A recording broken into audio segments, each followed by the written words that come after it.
Operating levies passed last night. There will be cuts. Portland schools now have rules to deal with AIDS patients. They will not be identified. And in the forecast for this Wednesday, partly sunny skies after morning clouds and a high of about 70 degrees. And in sports, NFL players have a new proposal for the owners. And back to our top news story this morning. More than 16,000 Oregon State employees are on strike this morning. Casey Cowan is in Salem joining us with a live report. Good morning, Casey. What can you tell us? Well, good morning. Well, at this point, it's hard to say exactly how many employees will not show up for work today, and it's hard to say how many will be on the picket lines throughout the day. But 75 workers were picketing at the state hospital and just about that same amount at the correctional institution after midnight. The Oregon State Hospital was one of the first places state workers struck when the midnight deadline passed. Pickets went up, leaving management to handle the patients. The goal of the union is to shut down the hospital, to convince the state and Governor Goldschmidt that with 16,000 workers on strike around the state, the government isn't going to be able to get much done. The knowledge that there would be a strike came much earlier than anyone anticipated. Talks broke off late Tuesday afternoon, hours before the midnight deadline. The Oregon Public Employees Union says the state just isn't bargaining fairly, not only on the issues of raises, but non-economic issues as well. We still have major workload problems in the state. We're trying to address those so that the public can be adequately served by employees who provide services in state agencies. The state will not propose anything other than very watered-down meet and confer language. So we have a number of major non-economic issues that we can't get any resolution on. As for the state, it feels it negotiated in good faith, but just had nothing left to offer. They want a lot more money than we have available. I don't know how to characterize it because I wasn't in those sessions that involved the two chief negotiators and the mediator. They say, apparently, that we're not offering as much as they think they deserve. We just don't have any more money to offer. Governor Goldschmidt, who has purposely kept away from the negotiations, issued a statement that OPEU's demands are millions of dollars above the state's reasonable offer. And also among the first state workers to walk off the job and onto the picket lines were those at Dammisch State Hospital. Don Reese was there 1 minute after midnight. Cheers and chants now replace the quiet talk of negotiation. Here, Dammisch Hospital workers are joined by dozens of other union members from across the state.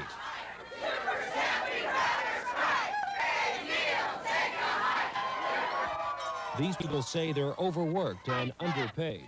They want more money and more benefits. We want our rights, and they're not willing to give it to us. I often have to teach my clients they need to stick up for themselves sometimes when things aren't right for them, and I feel I am setting an example. It's a strategic strike. Workers will picket different agencies every 3 days. The union hopes to send a message to state officials. It's going to prove to them that they can't get along without us. We are very valuable employees of the state. In Wilsonville, Don Reese, News 8. And we'll be following the OPEU strike throughout the day and seeing just what kind of impact it does have on the state. We'll have a series of reports for you on News 8 at 5. Casey, what has management done to prepare for the strike to keep the offices open?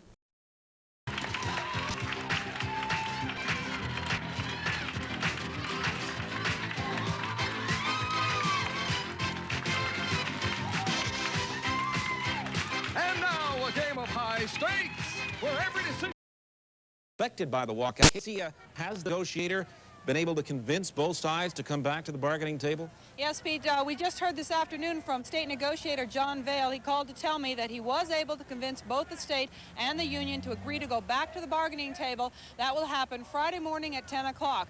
But that, of course, doesn't mean that the end of the strike is at hand, because both the union and the state have very strict agendas on what they want in a contract. The State Revenue Office was targeted by OPEU members for an early morning picket. They want other state employees and anyone passing by to know that they think the state's offer of a 3% wage increase isn't enough. Although there are other issues on the table, such as workload, seniority during layoffs, and health insurance, for these employees, it comes down to their paychecks. We're living from paycheck to paycheck, and if they take any more deductions out, I can't afford it. And I'd like a pay raise, too. seems like everybody else gets one, but the workers that do all the work. When negotiations broke down Tuesday afternoon, it was chiefly because the state refused to budge from its offer of 3% pay increases, and the union refused to come down from its request for 4.5% increases. State Executive Director Fred Miller pointed out that 6 other unions have already negotiated contracts with the state, and none was above 3%. Our economy is recovering. We're certainly not recovered. We're working hard at that. In our case, we just cannot come up with the kind of money to support that salary increase that's appreciably above what other people consider to be a fair and a reasonable settlement. And Governor Goldschmidt said he couldn't justify giving the state employees more money when so many other Oregonians have had to take rollbacks. The taxpayers pay my salary. They pay everybody in the state government.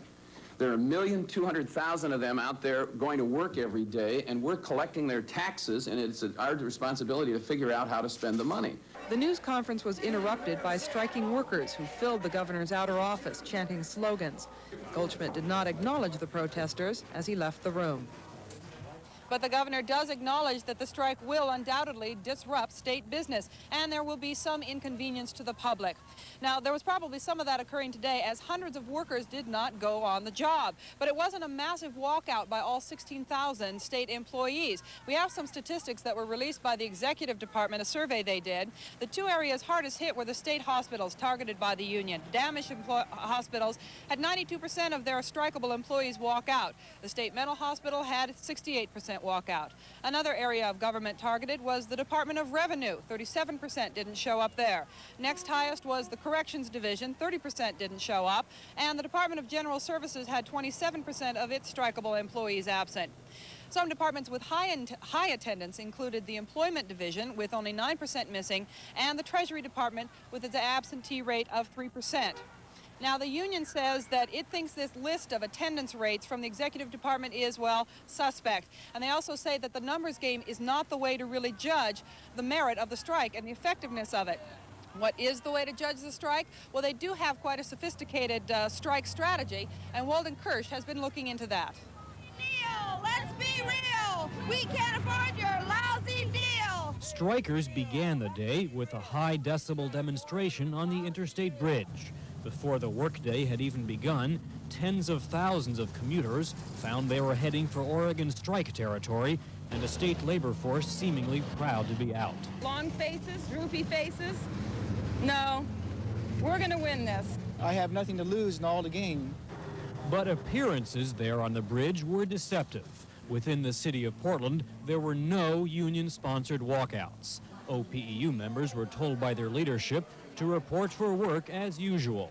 State-hired security guards patrolled some offices, but again, in the state's biggest city, no pickets, no signs, no work stoppage. We feel that this is the best way to hurt our own members less financially, to better try to serve the clients of the state of Oregon, and frankly, to cause management more problems. And there were scattered problems.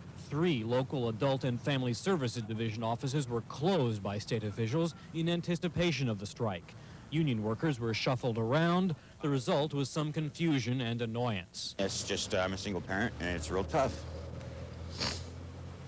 Oh, it's chaotic. They have people doing jobs that they don't know how to do. They've got caseworkers doing reception work. They've got Southeast clericals on the other side. Nobody really knows what they're supposed to be doing. But management people downplayed this. Well, we feel like it isn't business as usual, because it isn't, but we definitely are still in business. The fully staffed Department of Motor Vehicles saw one of its quietest mornings in a while. Apparently, fear of the union walkout that did not happen kept customers away in droves. Here, as elsewhere, the union strategy is to cost its members as little salary money as possible while maximizing hassle for state officials. We're going to be hurting them. How? They are not knowing what we're doing. They cannot plan ahead. Everybody will have a turn at striking for a while. If nothing's done, we may be compelled to call a general strike. Along the Oregon coast, meanwhile, there were scattered walkouts. The coast was the single region of the state that the union did target for first-day picketing. And in Eugene, coffee breaks were transformed into strike breaks as union members reported for work as usual, but hoisted signs on their own time. By day's end, union bosses were talking of additional walkouts by the end of the week. At the end of day one, though, the biggest picket line in the Oregon strike didn't even happen in Oregon. I'm Walton Kirsch, News 8.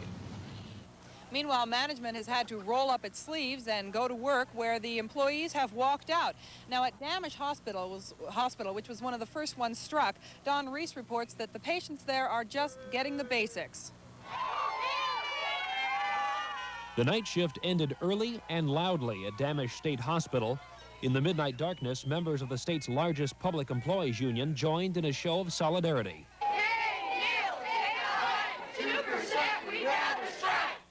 Workers want better pay and more benefits. In the early hours of the strike, picketers are enthusiastic. Yes, we want our rights, and they're not willing to give it to us. 12 hours after the strike began, the crowd is smaller and mostly silent. Chanting begins only when television cameras begin taking pictures. Take a hike, 2%, we'd rather strike. Hey, Neil, take a hike, 2%. Enthusiasm is replaced by determination. But we're staying until it's settled. We're not going to give up. Are we going to give up, guys? No!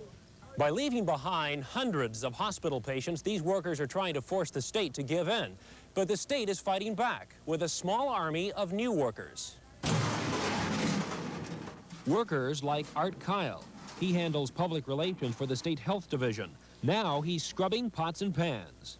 Well, it's kind of fun. I don't know I'd want to do it all the time, but it's kind of fun for today. But while the state is keeping the hospital open, it cannot provide special services like group therapy and counseling. Some patients are worried. There's an awareness, a level of uncertainty and questions about, their basic needs. Are they going to be discharged? Are they going to get fed? Who are these people that are here? And we've been able to answer them, I think, in a reassuring manner. Picketing ends here late this week, and workers will return to their jobs. But officials predict until the strike is over, it won't be business as usual at Damage Hospital. In Wilsonville, Don Reese, News 8. And once again, Pete, the state and the union are going back to the bargaining table Friday at 10 o'clock. Casey, any word yet on whether the state will hire replacement workers? Well, we asked Neil Goldschmidt that today, and he said not at this time. He has no plans to do that. If the strike were to go on for a very long time, he probably would have to consider that, especially for places like Damage and the state hospital. Last month after him in a stabbing murder of a prostitute behind a restaurant along southeast McLaughlin. That murder struck investigators as similar to the 7 Malala murders and led deputies to investigate Rogers more closely. Right now they're using the term focal suspect. There is other suspects. I don't know the amount of the other suspects, but he is one of several that they are looking at. So far, 2 of the remains found southeast of Malala last month have been identified as prostitutes from the Portland area. Identifications of the other remains may come as soon as next week. Rogers had pleaded not guilty in the last month's murder of the prostitute in the Milwaukee area. His attorney is out of town and not available for comment on the latest allegations. Again, the sheriff's office surely repeats that they are looking at other suspects, and they're not naming who those people may be, but Rogers is the focal suspect. Do we know how many other suspects, and what exactly does this focal suspect mean? Well, all of this is kind of tinged with very precise language. Obviously, the investigators are concerned about blowing a criminal case should it get to a district attorney's office, change of venue outside the area, so they're saying very little at this time. Focal suspect, they say, is someone that is considered more prime than a regular suspect, but not as prime as a prime suspect. So you have varying degrees of interpretation here that all make this very complicated. They say that there are several others they are looking at. They won't say how many others, but more than 1 or 2, they say. They must have some very strong evidence to hold him, or is it just because of the nature of the crime that he's charged with now? Well, of course, that's what is holding him now. They say they, at this time, do not have enough for an arrest, a rearrest, and other charges. So at this time, they don't really have, they're not saying what they have on him, but not enough to press new charges against him. Now, I understand he was once a possible suspect in the Green River killing investigation. How does that relate to how they're thinking about a possible connection right now? Well, increasingly, investigators are saying, at least off the record, that they're beginning to draw real distinctions between the Malala murder case and the Green River. They really think it's apparently 2 different people. The medical examiner said that the bone analysis done on some of the remains suggests that they're differences between the Malala and the Green murders, and they're beginning to draw distinctions that separate the two cases. Are you getting a feeling about how much public pressure the authorities are feeling on finding a suspect? Well, I think there's quite a lot. You have a case where a lot of public attention has been put on this case. People are concerned, quite honestly, and you have a sheriff running for re-election. You have a lot of things involved in this case that make authorities want to find a suspect, but they're playing it by the book, and they're saying as little as they can until they get more specific evidence. Okay, thank you for your report, Richard. Day 2 of the Oregon Public Employees Union strike against the state of Oregon mirrored day 1. Select targets from Portland Bridge tenders to the Oregon State Hospital were hit with the walkout, but most other union members remained on the job. Another bargaining session is set for tomorrow, but as senior correspondent Chuck Diamond explains, there seems little reason for optimism.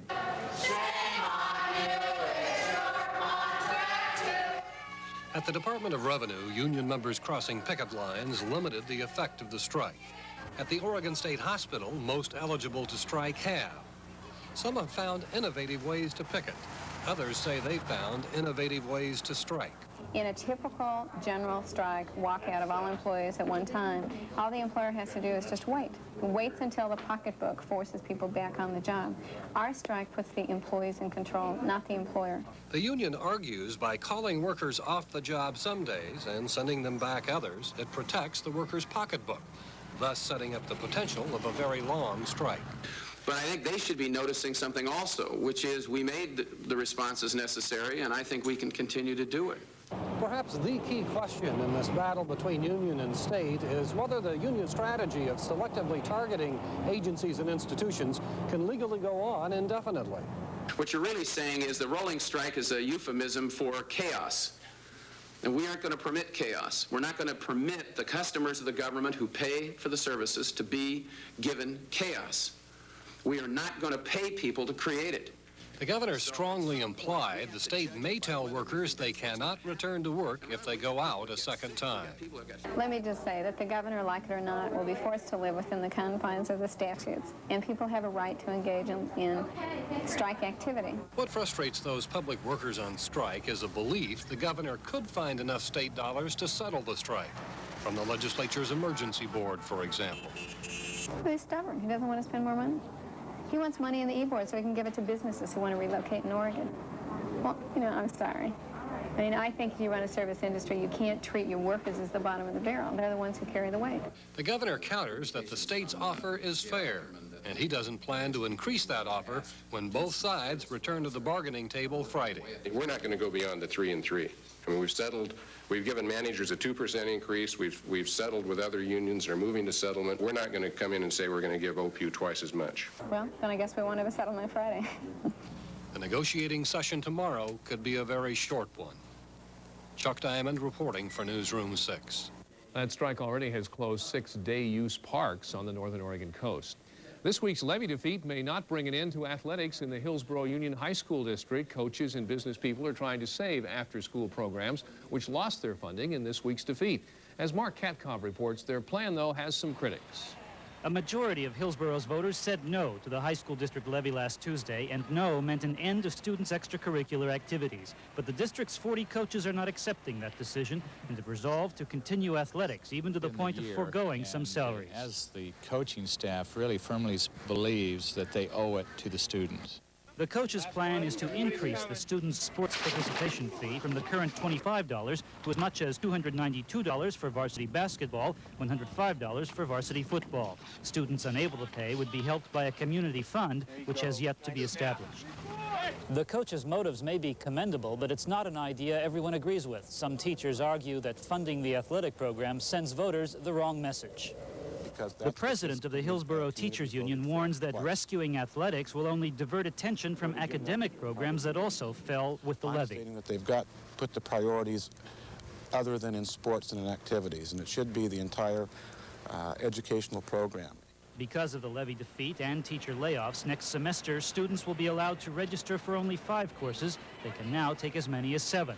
The school bus program at Hillsboro was cut as well, and the drivers will be laid off. I don't hear anybody fundraising for them or the 40 to 50 teachers that are going to be eliminated, and I don't hear fundraising for them. The coaches say they can keep the athletic program going only for the rest of the year. After that, it's up to the voters. Still, opponents warn that keeping the program going at all could serve to reassure those who voted against the levy that their no votes were reasonable and the students will not suffer. Mark Katkoff reporting for Newsroom 6.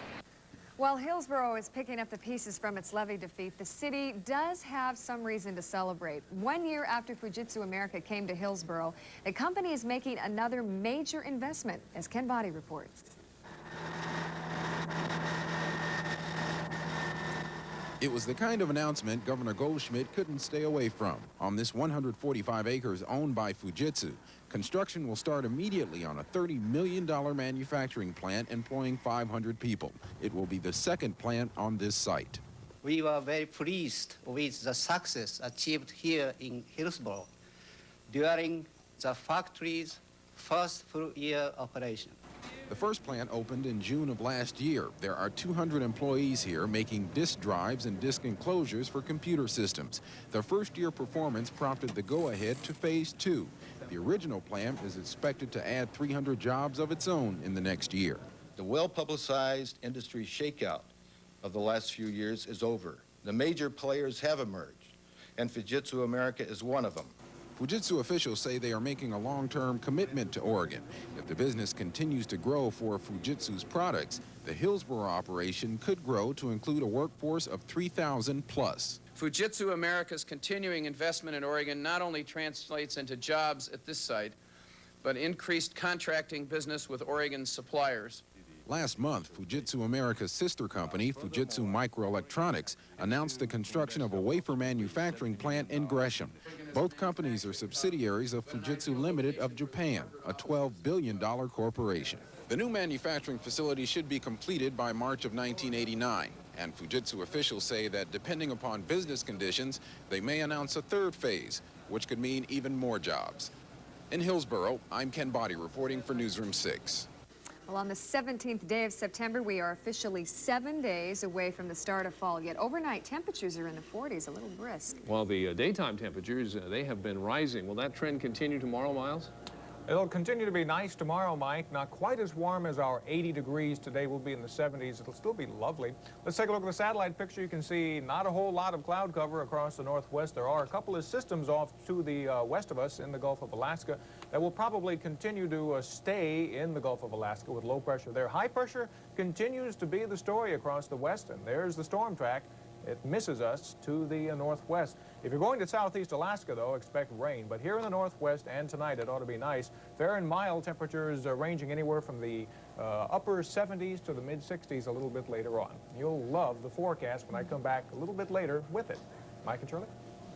Coming up, we have news of restitution for Japanese Americans. We're also going to focus on migrant workers in Oregon and what the Catholic Church means to them. And later we'll report on the start of Oktoberfest and visit the big celebration going on there.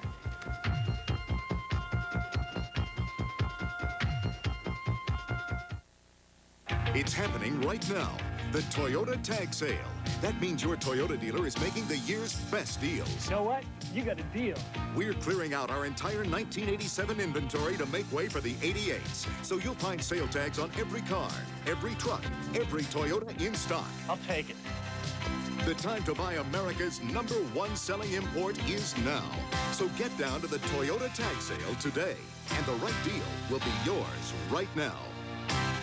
Oregon's largest Waterman retailer declares war! At Waterman's West, we're fed up with those other Waterman stores with their big price. So today, we declare Waterman more. We found our troops with some of our lowest prices ever. Complete Waterman starting at just $99. Book these Watermans just $179. 4 poster Watermans $249. Even waveless mattress is a tremendous savings. And no payments of any kind for 3 months. Waterman more. Right now at Waterman's West, where quality, price, and selection really means something.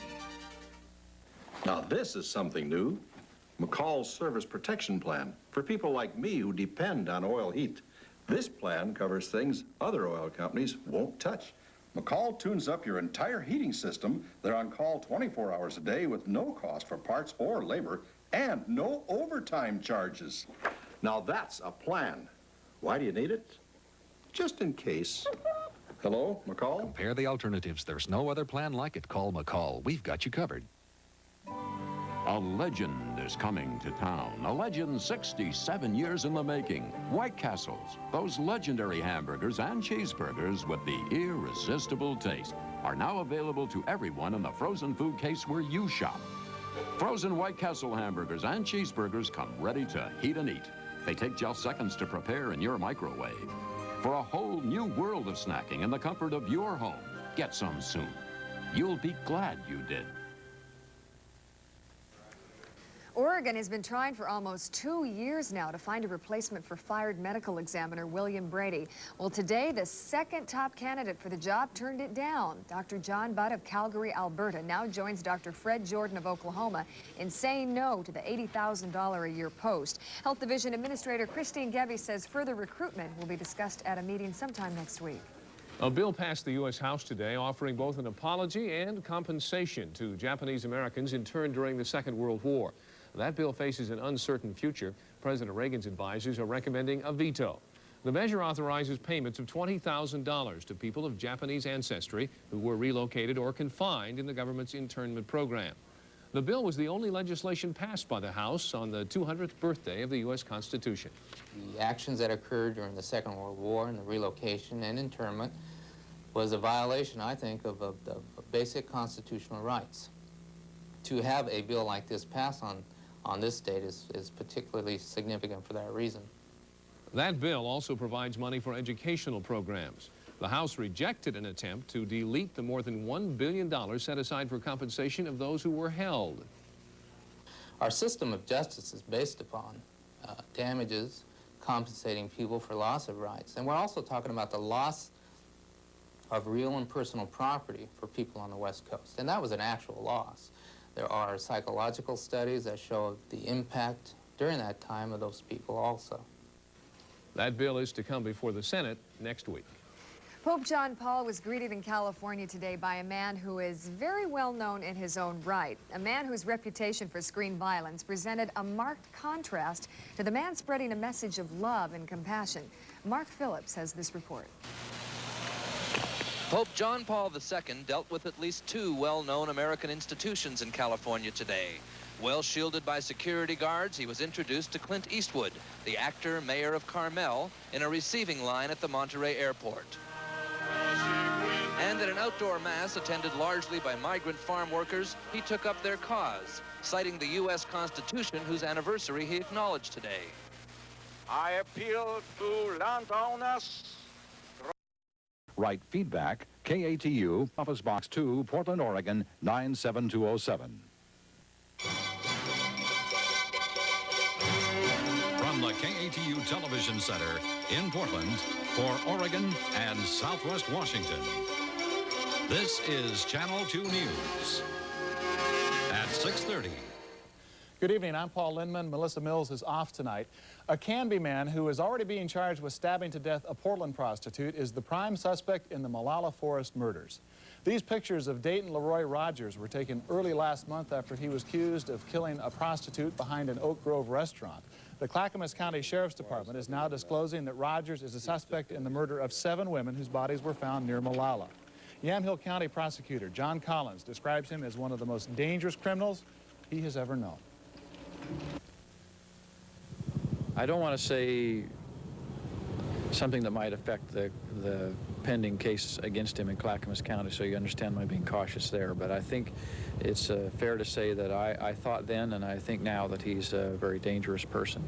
While Dayton Leroy Rogers is a prime suspect, he's not the only suspect, and there have been no charges filed. Rogers declined to talk with us. Dayton Rogers has a history of criminal charges in 3 Oregon counties.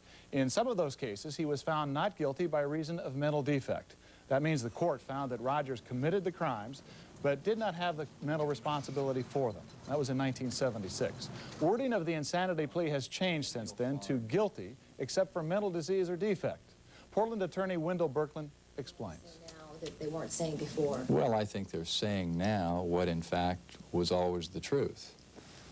The person did the act. If he didn't do the act, he wouldn't be raising the insanity defense. And so now they've really conformed the language to reality in the sense that the person committed the act, therefore is guilty of the act, but he's insane and therefore should be dealt with differently by the criminal justice system. Brooklyn says less than 10% of people in Oregon charged with serious crimes use the insanity defense, mainly because it's hard to prove and juries don't usually buy it. State parks on the coast have been added to the list of strike targets by the Oregon Public Employees Union. But this second day of a so-called tactical strike has drawn a strong warning from Oregon's governor. More from Mark Hass. State parks on the coast became the newest targets of the union's rolling strike today, a sign that union leaders believe it will last through the weekend and not go unnoticed by campers and tourists. Other than that, state workers struck the same agencies as yesterday, including Damish and state mental hospitals, as well as dozens of small selected state offices around Oregon. Picket signs even went up in downtown Portland at a celebration of the Constitution. We want a contract. They got a contract 200 years ago. We want one now. But like yesterday, the state says more than 80% of the union workers reported for work. The union strategy is that while workers are here today, they may be gone tomorrow without notice. It is a tactic that Neil Goldschmidt today called chaos and one that he won't tolerate for long. The theory of the strike, I presume, is they can strike for 48 hours or a week or something in one place, then send their workers back to work and go someplace else. I think implicit in this is that they can go someplace else and come back to point A again and ask their people to go out again. At some point, we will say to people, when you go out, don't come back. There is debate over whether the state can legally do that, locking out employees, but the union believes just by talking about it, the strike is getting under the governor's skin. That would be a rash act on his part. It would, to me, the suggestion, if he's made it, is a suggestion that he's more impacted by the strike than we could possibly have hoped for. The union also maintains the strike is causing more confusion to the public than state managers are letting on.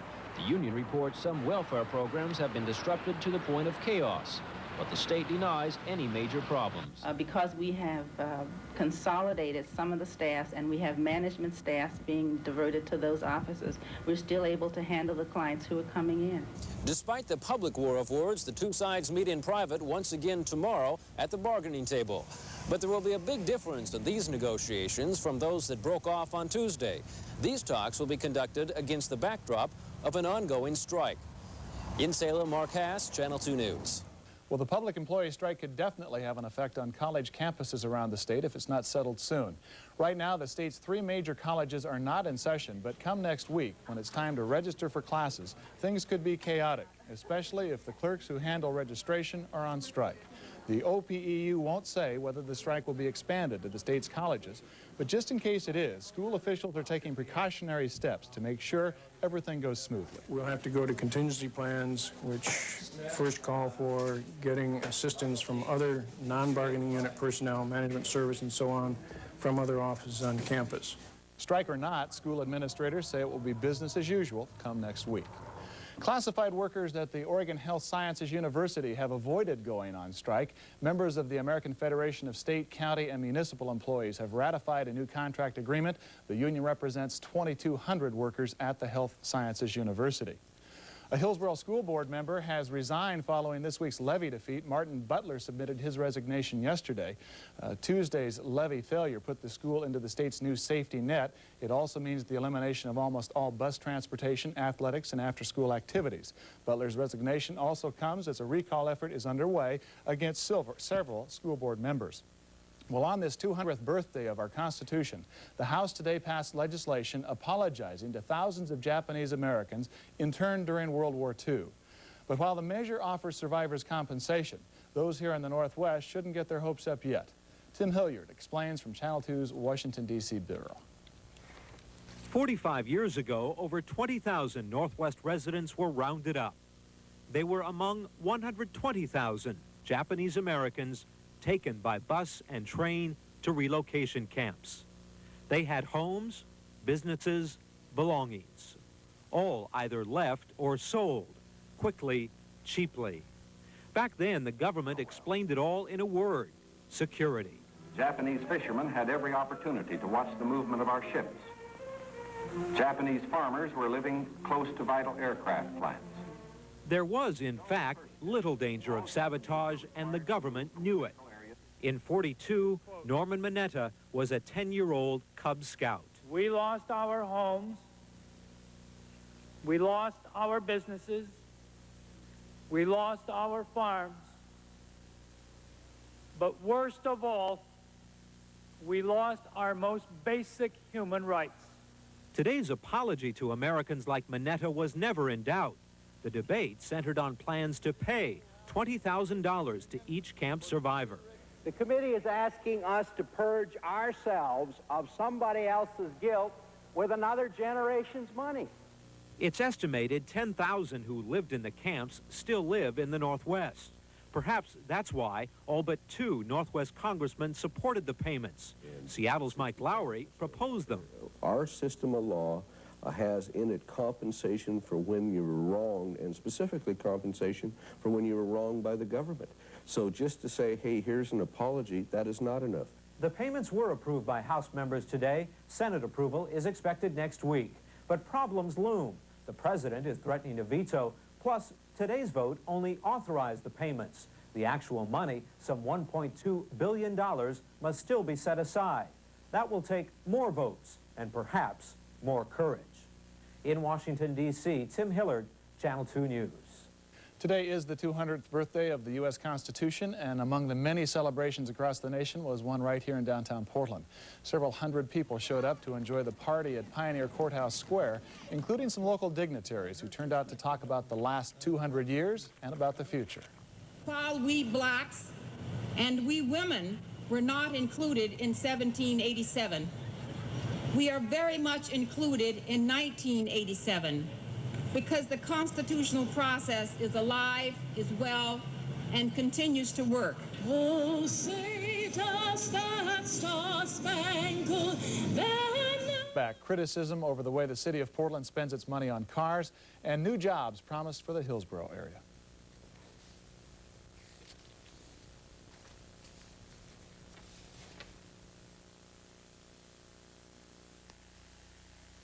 The main event. At Thomas & Ford. Right now, you'll find knockout prices on Ford Rangers and Bronco 2s from Oregon's #1 volume Ford dealer. Like low 1.9% financing or up to $1,000 cash back on a new Ford truck. That's 1.9% financing or up to $1,000 cash back. And pay only $19 down. You'll be a winner too. Isn't that right, Daddy? That's right, Christopher. If you don't come see me today, I can't save you any money. We want fish sticks that come out of a microwave crunchy, not soggy. That's why we created new Gorton's Microwave Crunchy Fish Sticks and Fillets. But are they crunchy? They're mild white fish with no preservatives, But are they crunchy? packed in Gorton's advanced microwave containers. But are they? So they come out crunchy. That's what we've been waiting for. Trust Gorton's for fish the way you want it. New Gorton's Microwave Crunchy and regular crunchy. The same great fish cooked however you want. Don't miss the low prices on products for your home and garden in this 40-page month-long sale from your Fred Meyer Home Improvement and Garden Center. Improve your home's insulation with Keller Combination Storm and Screen Doors. The aluminum finish door is just $35.95. And paint your home for less with Glidden's best exterior paint, Spread House. Right now, Duraflat is $9.77, Satin is $10.97, and Gloss is $11.97. During the month-long sale at all Fred Meyer Home Improvement and Garden Centers. A highly critical audit has just been released on the way that Portland manages its motor pool. It says the city can save millions of dollars by eliminating as many as 400 unnecessary cars, contracting out for tune-ups and repairs, and straightening out some bad bookkeeping practices. The fleet fund, as it was originally set up, has been failed to be managed. It was intended to be a financially solvent fund, and it never has been. Commissioner in charge Bob Koch will suggest improvements in the next few months. Among the most controversial is an idea to cut by half the 100 workers who have take-home privileges on city cars. Koch proposes paying them a flat fee for using their own cars. More jobs are in store for the Hillsborough area as Fujitsu America has announced plans to build another plant. The computer manufacturer says it will begin construction this month of a $30 million facility. It will be built next to its Hillsborough plant and is expected to create 500 new jobs. The plant is part of the company's long-term expansion plan, which will eventually employ more than 3,000 people. The new plant will manufacture computer tape drives, printed circuit boards, and other electronic products.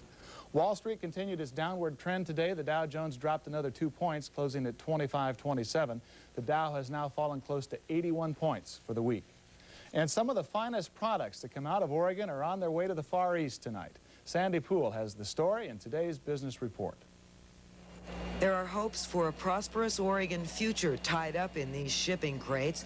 They are examples of foods, wood products, and industries. And they're bound for Japan and Taiwan for the Oregon Trade Festival '87 being held in the two countries next month. The state has peddled its wares many times at trade shows in Pacific Rim countries, but this time, Governor Neil Goldschmidt is going along to sell Oregon itself as a place to do business. State Agriculture Director Bob Buchanan believes this joint effort could pay off big. We're also there making the statement that Oregon is very interested in you as a trading partner, as a business associate. We've been doing that for decades. That just because the trade debate that's going on in Washington, D.C. now is going on, that we're paying little attention to that, and it's business as usual, and if not, bigger and better. In addition to some of Oregon's finest fresh and processed foods, some unusual items are being included, like handcrafted buggies and sleighs from Southern Oregon, and even the frames for putting greens. Signs for the exhibits are also being shipped from here. Normally, transporting all this merchandise would cost the state more than $10,000, but two shipping lines are picking up the tab, hoping to cash in on the new business when Japan and Taiwan start buying. The two shipments are due to arrive in Asia the first week in October, with eager Oregon salesmen right on their heels. At the port of Portland's Terminal 6, Sandy Poole, Channel 2 News. Today's Business has been brought to you by Health Maintenance of Oregon. I'm fine. I'm fine. I'm fine. I'm fine. Oh, I'm fine. He's fine. I'm fine. Well, I'm fine. I'm fine. I'm fine. I'm fine. Fine. Yeah, I'm really fine. I'm fine. Health Maintenance of Oregon. We'd like everyone to feel fine. So how are you? At Montgomery Ward's every Maytag sale, the discounts you've been dreaming of are even bigger on this dependable Maytag washer. Save $80. You'll be wide-eyed at the $90 savings on this heavy-duty Maytag dryer. Maytag stacked washer and dryer is $100 off. The $130 savings on this Maytag dishwasher will make you sit up and take notice. With the toolbox will stay out of his. My dreams never come true. So get up and go to the every Maytag sale at Montgomery Ward now. Now this is something new. McCall's Service Protection Plan for people like me who depend on oil heat. This plan covers things other oil companies won't touch. McCall tunes up your entire heating system. They're on call 24 hours a day with no cost for parts or labor and no overtime charges. Now that's a plan. Why do you need it? Just in case. Hello, McCall? Compare the alternatives. There's no other plan like it. Call McCall. We've got you covered. Success has come to stay. We did it our way. Reaching for the stars, it's not so very far. Now's the time for me. No time to wait and see. This is where the change begins.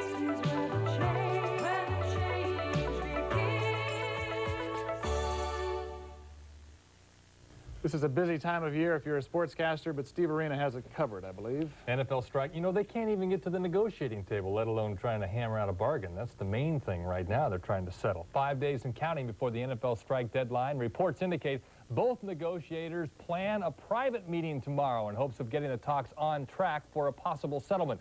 Today, the players rejected the owner's suggestion of mediation, saying it would only be a smokescreen to cover what they say is management's refusal to bargain on key issues. Once again, reports are in the wind that Joe Busis may move the Portland Beavers. Joe is back in town to meet with an ER Commission member tomorrow about the possibility of building street-level offices. If his proposal is turned down, Joe says he may hit the road and take his team with him. Definitely I would. I would, because that has been a hang-up with me. I think that's why we're not operating correctly. The people are depressed down there. My guys just, sit there and they don't, you can't see the light of day. And it's important that we're out in the street level, have people come and see us. I mean, even a news media could drop in, but they see us, we're at the office, they'll drop in to see us, or anybody, you know. But they don't want to take the time to go downstairs and worry about, you know, if we're there or not. Busa says he's even willing to pay the bill for the new offices if the ER Commission can approve a location. In San Francisco today, the Giants beat the Astros 4-0. Rick Russell, a 2-hit shutout. To win a pennant, you need pitching, and that's what you saw from the contenders last night. Jack Morris spun a 3-hitter at Boston, raising his record to 18-8, keeping his team tied for first. Toronto also kept pace thanks to the shutout pitching of Jimmy Key. He tied a club record with his 17th win against just 6 losses.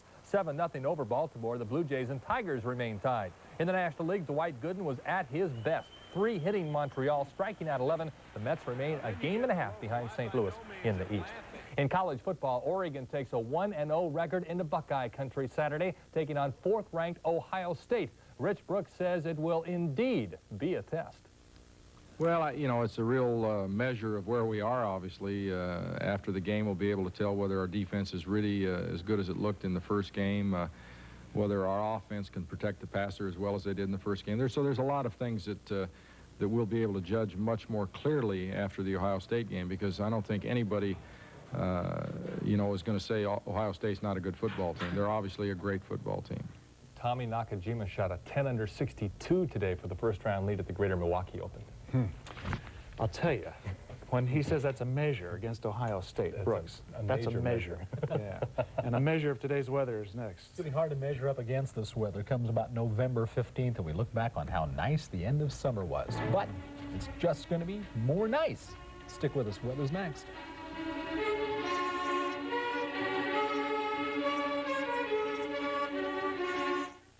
It's happening right now. The Toyota Tag Sale. That means your Toyota dealer is making the year's best deals. You know what? You got a deal. We're clearing out our entire 1987 inventory to make way for the 88s.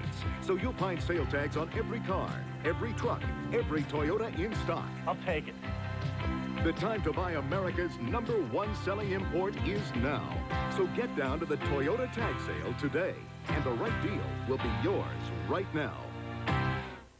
This is Les Schwab.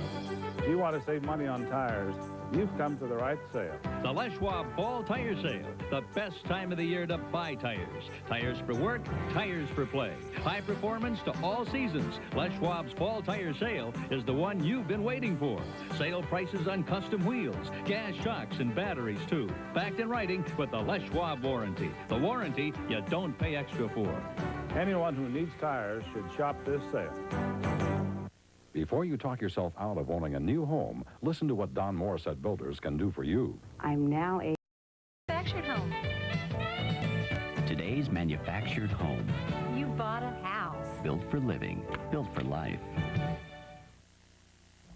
I'm Kim Singer. And I'm Gary Hill. In the news tonight, Clackamas County investigators confirm a Canby man is a suspect in the murders of 7 women near Molalla. The Bonneville Power Administration comes under fire for a multi-million-dollar furniture purchase. President Reagan leads the festivities in Philadelphia, celebrating the bicentennial of the U.S. Constitution. And Oktoberfest celebrations get underway in the Portland area. The 10 o'clock news is next.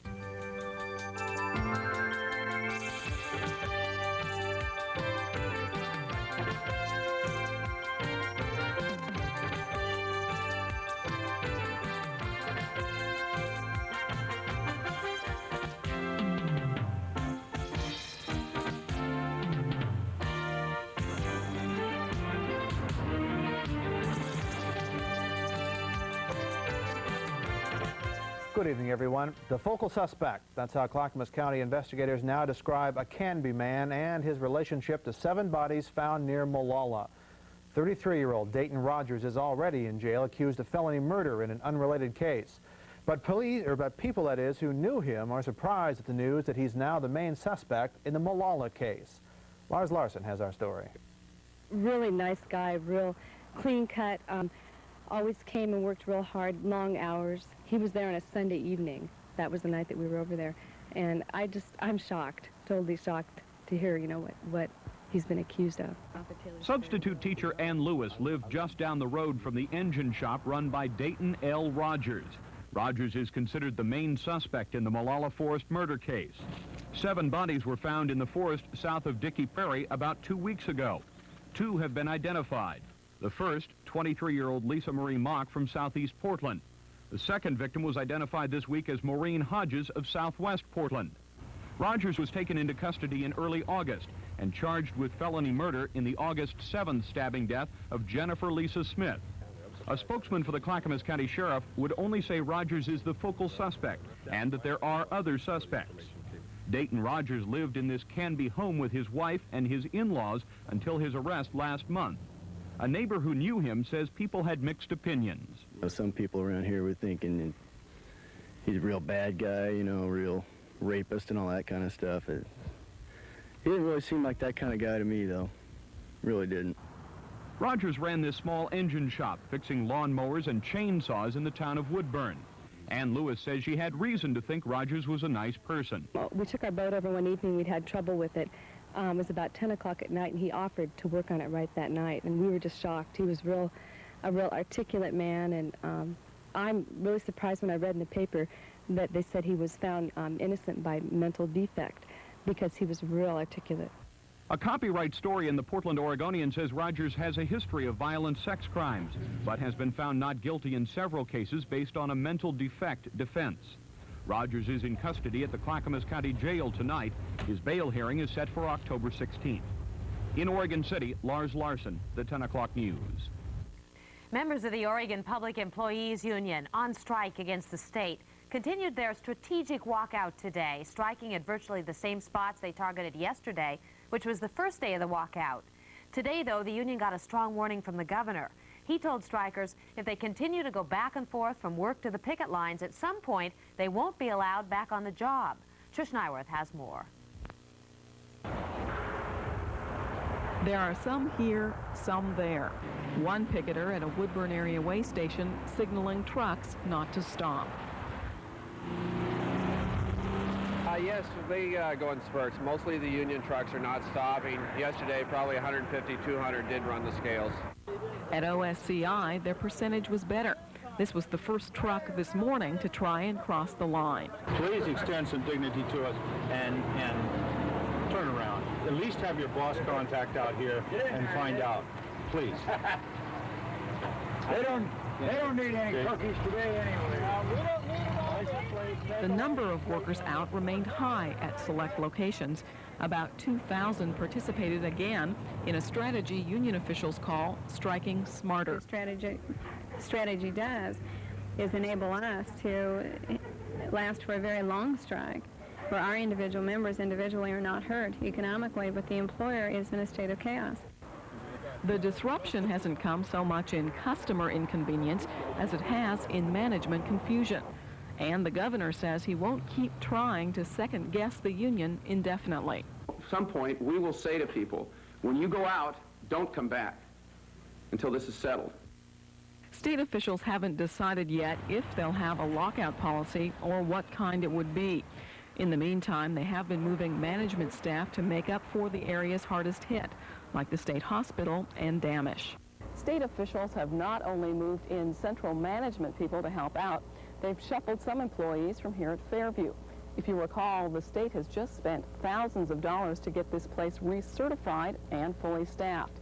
Well, state officials confirm that they have moved 45 employees from here to mental health institutions being struck.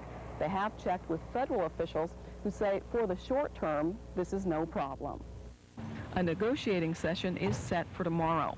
Neither side is optimistic, but there appeared even today some room for negotiation.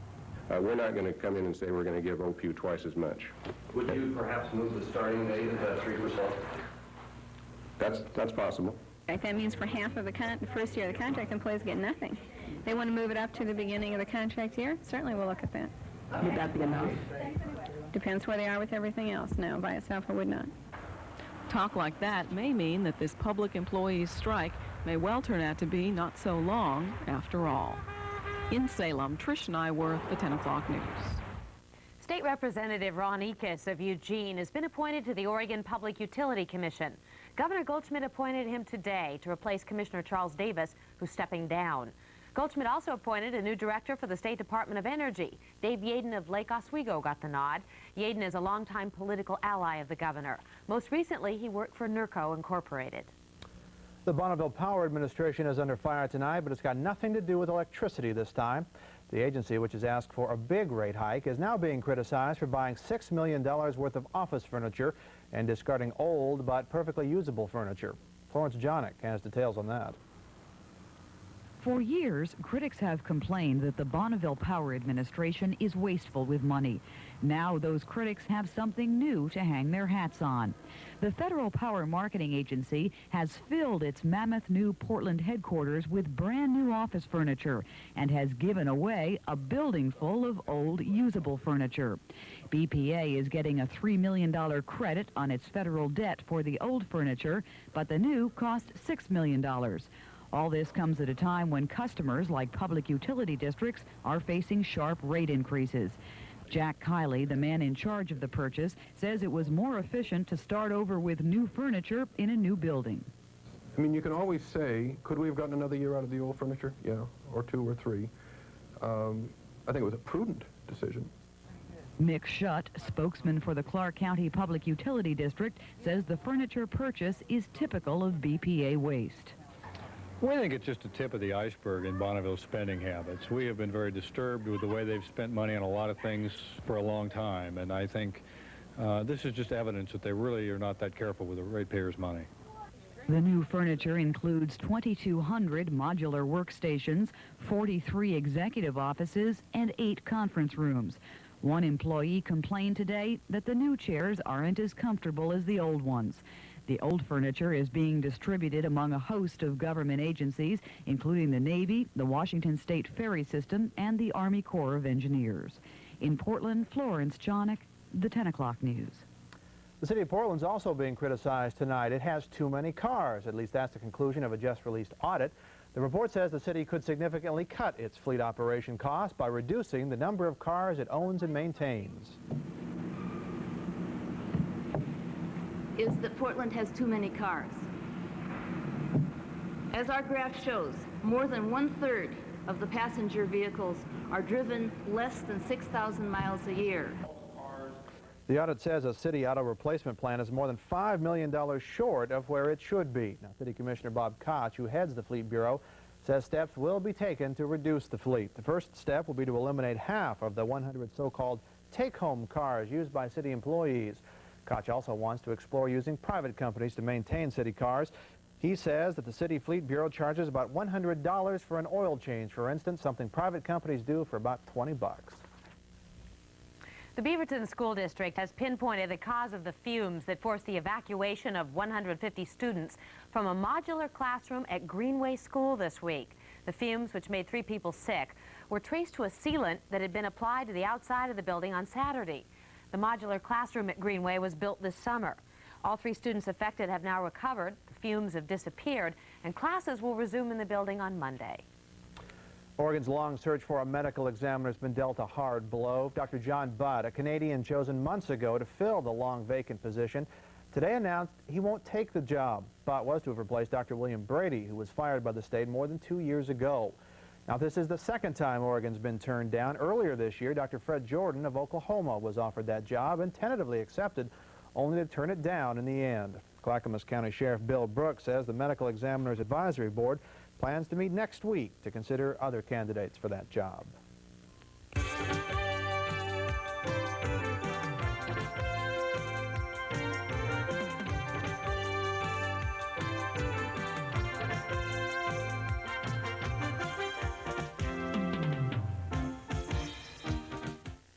Man's best friend. Well, maybe second best friend.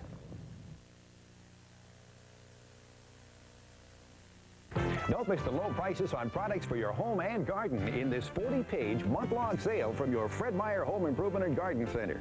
Save on heating bills this winter with easy-to-install 3M outdoor window insulator kits for $347. Save on the complete line of interior and exterior Magicolor paint, like Magicolor Satin Plus for $8.99 a gallon. After rebate, just $6.99. And enter to win a trip to Hong Kong, Paris, Tokyo, or London. During the month-long sale at all Fred Meyer Home Improvement and Garden Centers. The quality of life is so very important, and now thanks to oral implants, denture wearers who couldn't eat salads or balanced diets are eating normally again. The Meridian Dental Clinic has an enviable record of over 500 implants and 99.8% success, a standard for others to follow. This success means you too may be able to have the eating comfort and quality of life you deserve.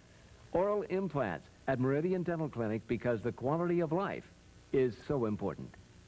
Fred McNally Shasta's having a gigantic closeout sale. All 87 Shastas are drastically reduced. Motorhomes, trailers, fifth wheels, everything goes. The 88s are pushing Fred to the limit. Don't miss this once-a-year opportunity for giant savings. Fred McNally Shasta is ready to put you on the road in relaxed style. But you'd better hurry. Fred's gigantic 87 closeout sale ends soon. I'm Fred McNally, inviting you to Fred's Travelorama or Fred McNally Shasta, home of quality, low prices, and great service.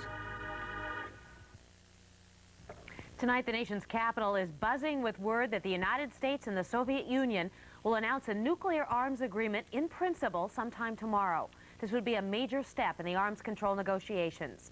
Tonight, Secretary of State George Shultz and his Soviet counterpart went far beyond their own negotiation deadline and met with President Reagan. Frank Sesno has the details. Secretary of State Shultz and Soviet Foreign Minister Edward Shevardnadze unexpectedly extended their intense negotiations in search of an arms deal. And CNN has learned the two men will announce tomorrow that they've reached agreement on a medium-range nuclear missile treaty. Though it's unclear if all the final details have been settled, such an announcement would presumably clear the way for a summit between President Reagan and Soviet leader Gorbachev later this year, probably late November, when the treaty could be signed. It would eliminate all U.S. and Soviet medium-range missiles in Europe. As a result of these meetings, the two sides have already announced new talks aimed at limiting and ultimately ending nuclear testing. The U.S. and Soviet sides have agreed to begin before December 1, 1987, full-scale, stage-by-stage negotiations, which will be conducted in a single forum. This process, among other things, would pursue as the first priority the goal of the reduction of nuclear weapons and ultimately their elimination. The talks with Shevardnadze this week have covered a wide range of issues, not just arms control, but human rights and bilateral concerns. Details are being closely guarded, but officials are conveying the clear impression that broad progress has been made. Frank Sesno, CNN, the White House. An American soldier was wounded in East Germany today when his vehicle was fired upon by a Soviet soldier. The Pentagon reports the soldier was riding with a liaison team at the time. A group of Soviet soldiers had encountered the vehicle, and at least one Soviet fired at it 7 times, shattering glass and injuring that soldier. The unidentified soldier was treated for an arm wound at a Berlin hospital, later released. The U.S. has called the attack life-threatening and inexcusable. U.S. law enforcement officials have made their first arrest ever of a suspected international terrorist wanted under U.S. laws. Today, Attorney General Ed Meese announced that FBI agents lured a suspected Lebanese hijacker onto a small boat in the Mediterranean and brought him to the U.S. to stand trial. Meese said Fawaz Yuniz, a Shiite Muslim, was arraigned in Washington today on charges of hijacking and bombing a Jordanian airliner in Beirut 2 years ago. This operation illustrates the intention and the ability of the United States to invoke the rule of law in fighting terrorist lawlessness. It is the first such operation, but it will most certainly not be the last. The Justice Department is hoping that international terrorists will get the message that the U.S., in this case at least, means business. Bells rang out across the United States today, commemorating the Constitution's 200th birthday. The celebration was especially meaningful in Philadelphia. That's where the Constitution was born. Richard Roth reports. Bicentennial bells, replicas of the original Liberty Bell, rang out at Independence Hall, 4 p.m., September 17th, the exact moment 200 years ago that the U.S. Constitution was signed. It was cold and cloudy the day of the signing. Times may have changed, but 200 years later, the weather has not. Rain kept many people away. These bicentennial celebrants didn't mind the drizzle. Well, I can hold the umbrella all day. I can hold that. There's a lot more good stuff to come. I'm having a great time. I'm optimistic. About what? The rain will go away. The festivities were organized by the We the People 200 group. Even though everyone soon became We the 250,000 wet people, the party was on. It's great. I'm a part of history. I can tell my children and my grandchildren. The dreary weather offered yet another test of the American spirit, according to actress and float rider Colleen Dewhurst. Those who came to observe the bicentennial cherish in their own way the meaning of the Constitution. We have so many freedoms that no other country has. Freedom of speech, that's why we're here. That's why we're allowed to have this parade, because of the Constitution. The Constitutional Convention introduced some delegates from different parts of the country to one another, and so did the bicentennial celebration. I think it's great. All these people, especially out-of-towners.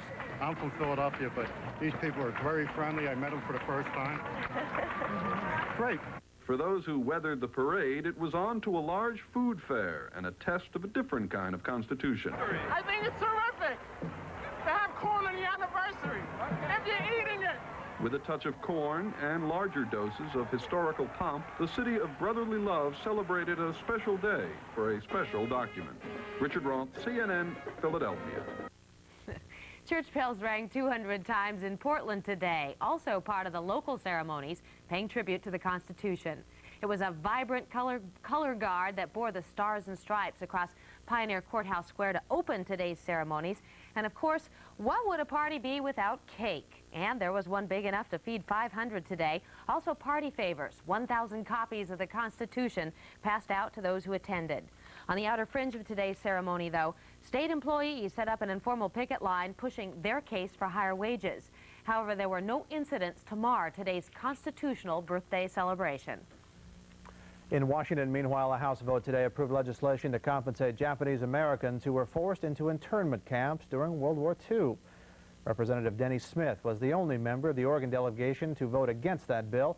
It passed anyway, 243 to 141.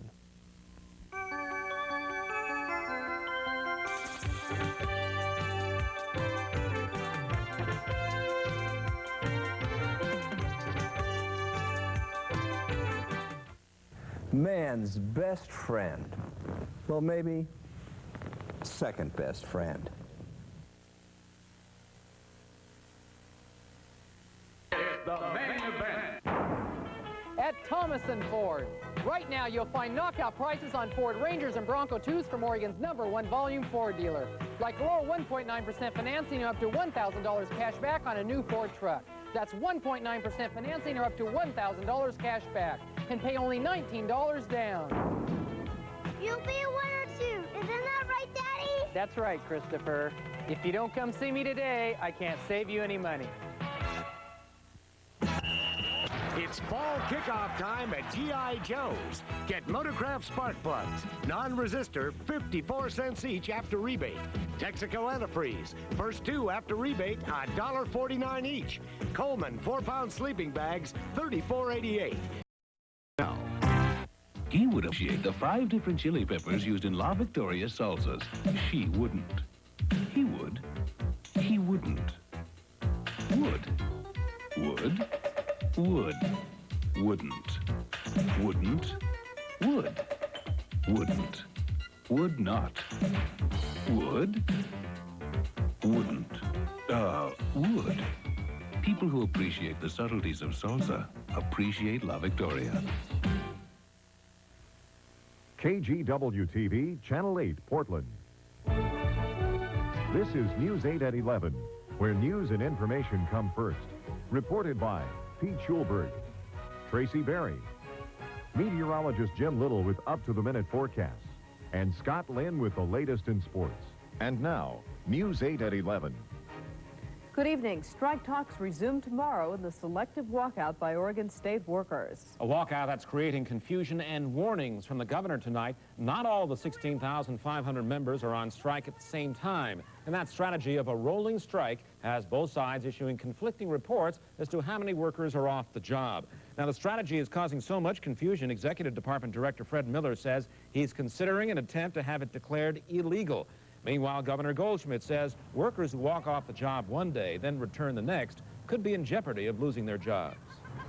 The question is, can they roll through an agency once, have us replace the staff, bring their people back, displace our substitutes, then go out again? 6 state parks have closed day-use areas due to the strike, including this park south of Newport. Contract talks resume at 10 a.m. tomorrow in Salem. Clackamas County Sheriff's Deputy Senator Bob Hackwood comes out against Supreme Court Robert Bork. Join us at 5. Meteorologist Jim Little with Up to the Cast. And Scott Lynn with the latest in sports. And now, News 8 at 5. Good evening. Tracy Berry is on assignment. Talks are off again tonight between the state and the Public Employees Union on this, the 6th day of the strike. Negotiations broke off this morning shortly after they began with no sign of a settlement. Now, the talks today were not expected to go for very long because the union's executive director, Alice Dale, had to leave to attend the AFL-CIO convention in Seaside. But less than an hour of discussions this morning, OPEU representatives said there was no change in the state's offer and therefore no point in continuing.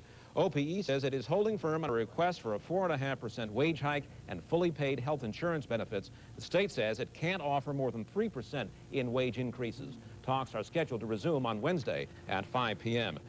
Meanwhile, the state decided today that after midnight tonight, those OPEU members not on the job at state mental institutions will not be allowed back to work until after the strike is settled. Casey Cowan joins us now from our news bureau in Salem to bring us up to date. Casey, is all this in response to the union's selective strike strategy? That's right, Pete. As you recall, the strike strategy involves targeting a few state agencies for strike on some days and then returning the workers to that same agency on other days.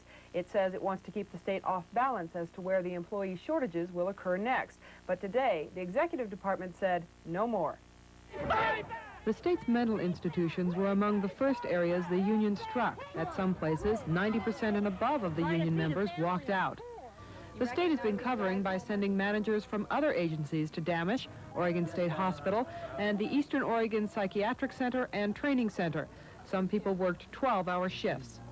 The state wants to know in advance that it will have enough staff to maintain those facilities, and the union's selective strike strategy doesn't allow that.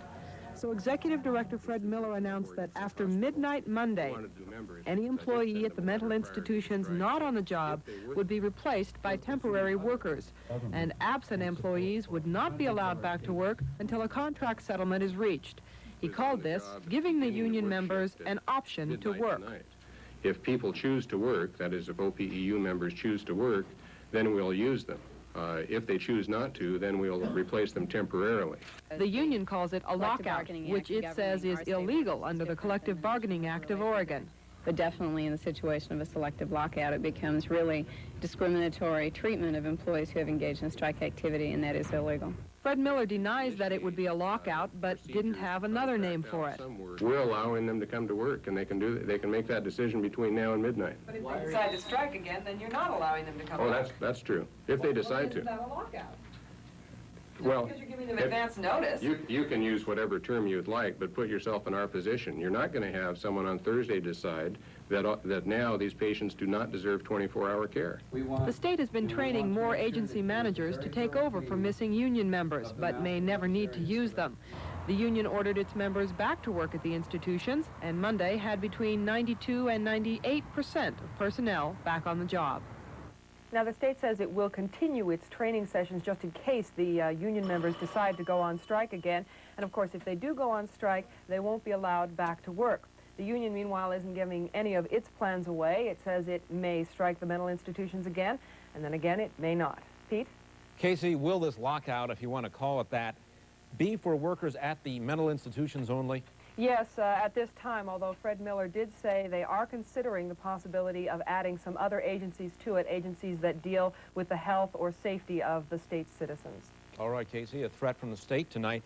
Now, although pickets have been pulled from some locations, many more strike lines went up today. The impact is being felt first and perhaps with the greatest pain among Oregon's needy. Claudia Brown brings us this portrait of what happens when a strike hits the welfare office. I got two kids. I got a 9-year-old and a 15-year-old. We're sleeping in a car. Linda DeArmond and her 2 children were evicted from their home 2 days ago. Her welfare check is lost in the mail, and her regular caseworker is out on strike. They're not helping her.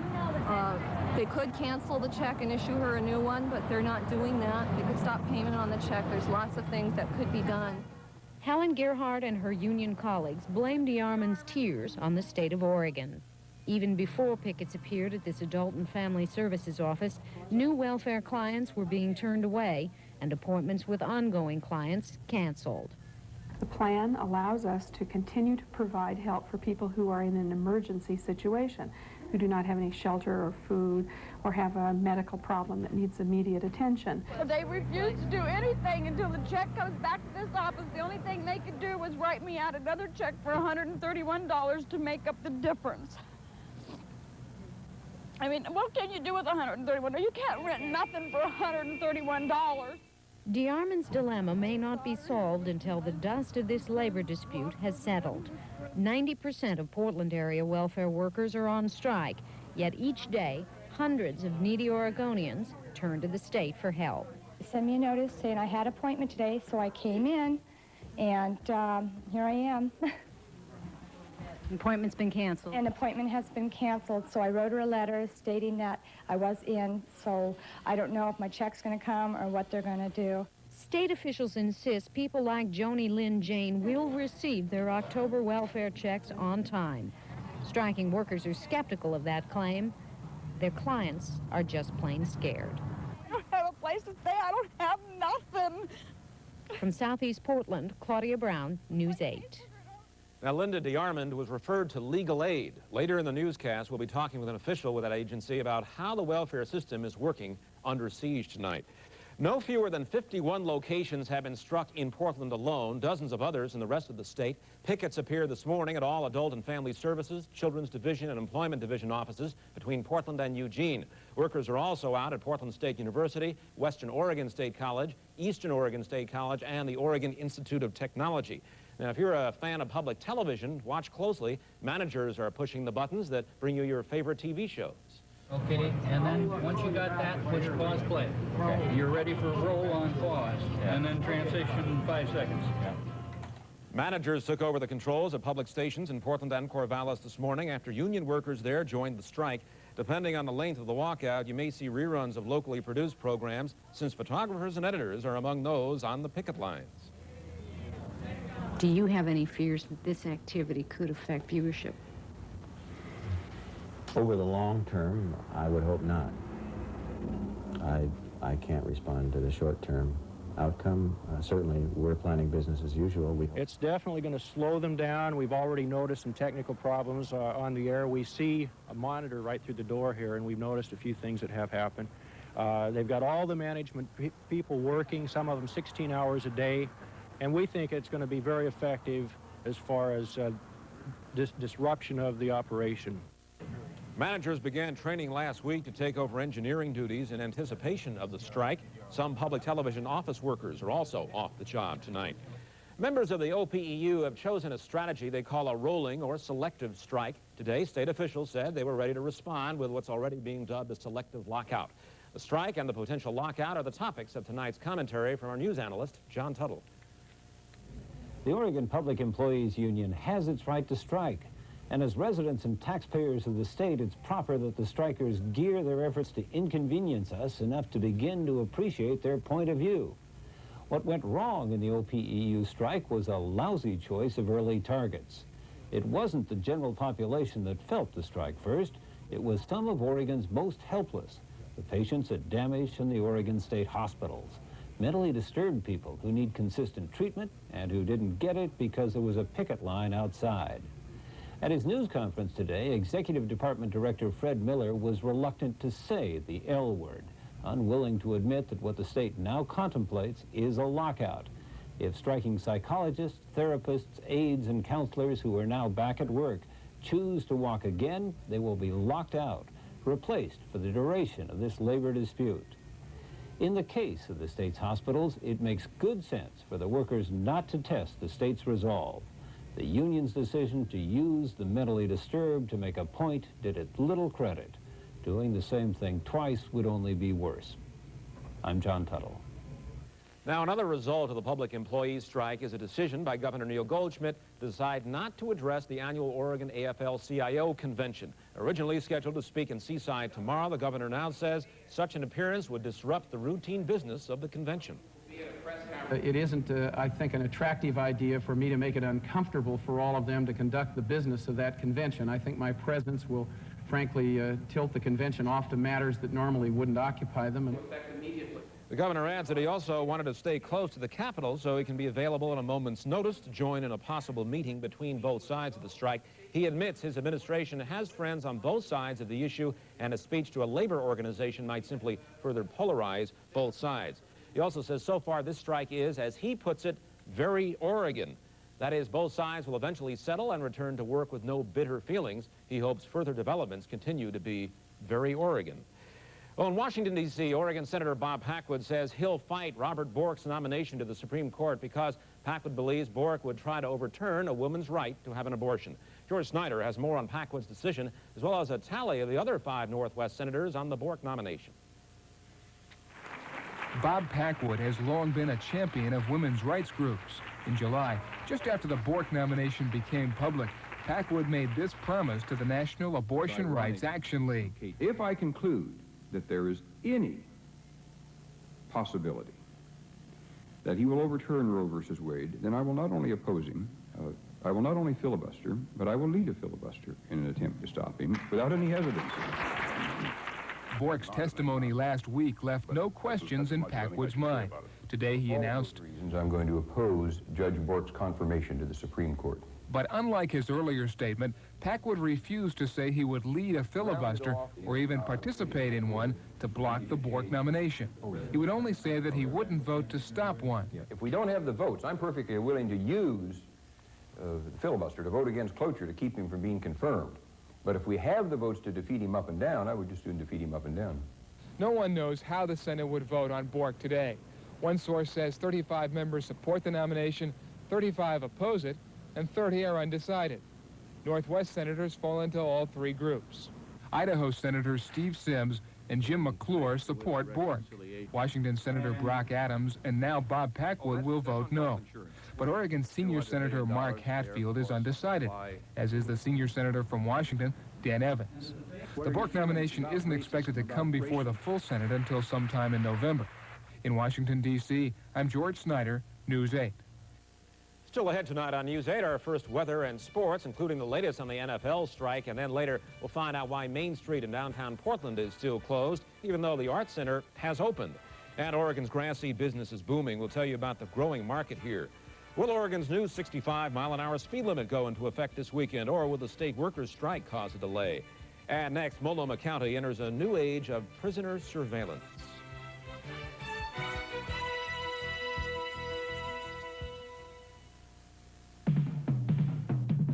Out in the country, out under the sky, working the land, and finding life work.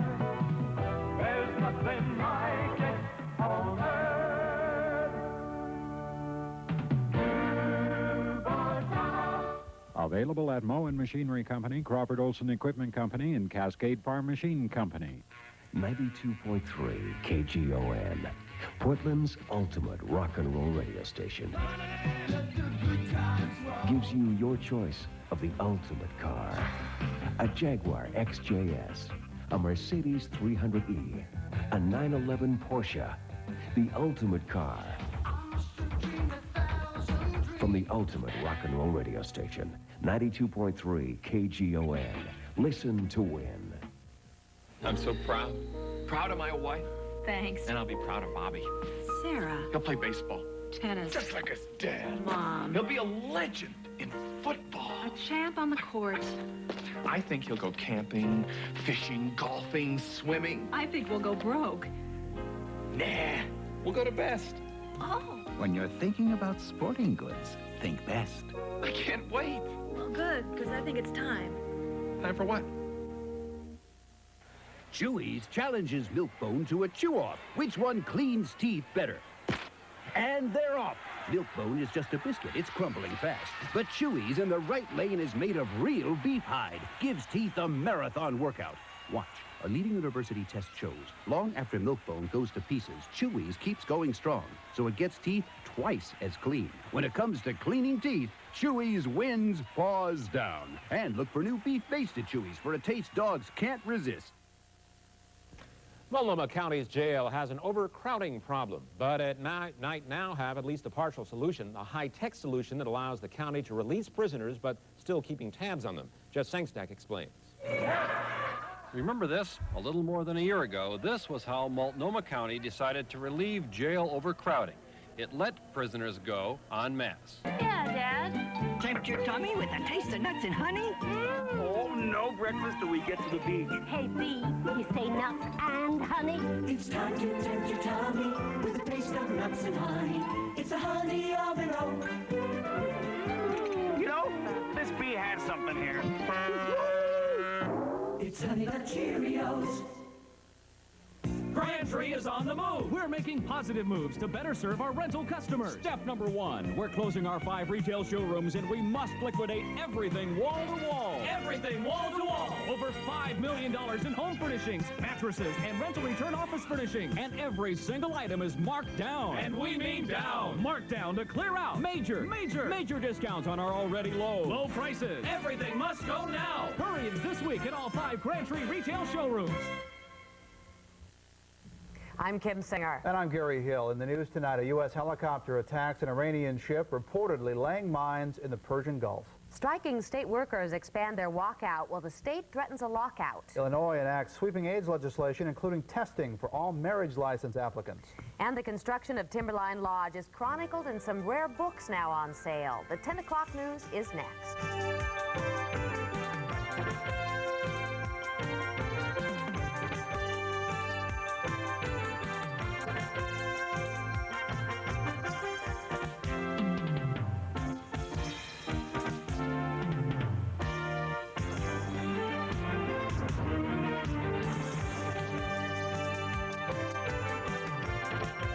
Good evening, everyone. An Iranian boat is reported dead in the water in the Persian Gulf tonight after it was hit by fire from a U.S. Navy helicopter.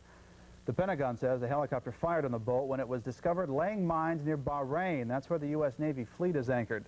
Now, sources say the helicopter was using night vision, or using a night vision device, that is, to search Gulf waters after an attack earlier in the day on a British-flagged tanker that left 2 crewmen missing and an unknown number of casualties. The helicopter opened fire on the boat using machine guns and cannons. The stern of the boat caught fire, but the boat never fired on the helicopter, and there were no injuries to the crew. U.S. actions were purely defensive. Planting of mines in international waters, far from Iran, is a violation of international law and an unjustifiable threat to the shipping of all nations. We have said throughout that we are not seeking to provoke trouble, but we will take defensive action as necessary. The British tanker Gentle Breeze, which was attacked earlier in the day, reported the Iranian gunboats fired at its crew quarters, not the hull, setting part of that ship on fire. President Reagan pressed Iran for a ceasefire in the Gulf in a speech he made to the United Nations today. The president threatened sanctions if Iran does not comply. Well, Frank Sesno reports the superpower arms accord was also on his mind today. With prospects for a U.S.-Soviet arms deal better than at any time since he took office, President Reagan told the UN General Assembly the U.S. is heartened by what he calls new prospects for U.S.-Soviet relations. We continue to have our differences and probably always will. But that puts a special responsibility on us to find ways, realistic ways, to bring greater stability to our competition. The president did have the usual criticism for the Soviets, calling on them to get out of Afghanistan and to expand domestic reforms. But the president is also courting Moscow's cooperation.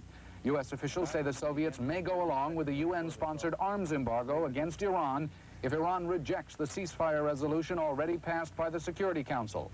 Iran's delegation was nowhere to be seen, but its president addresses the UN Tuesday, and Mr. Reagan called on him to make a ceasefire commitment.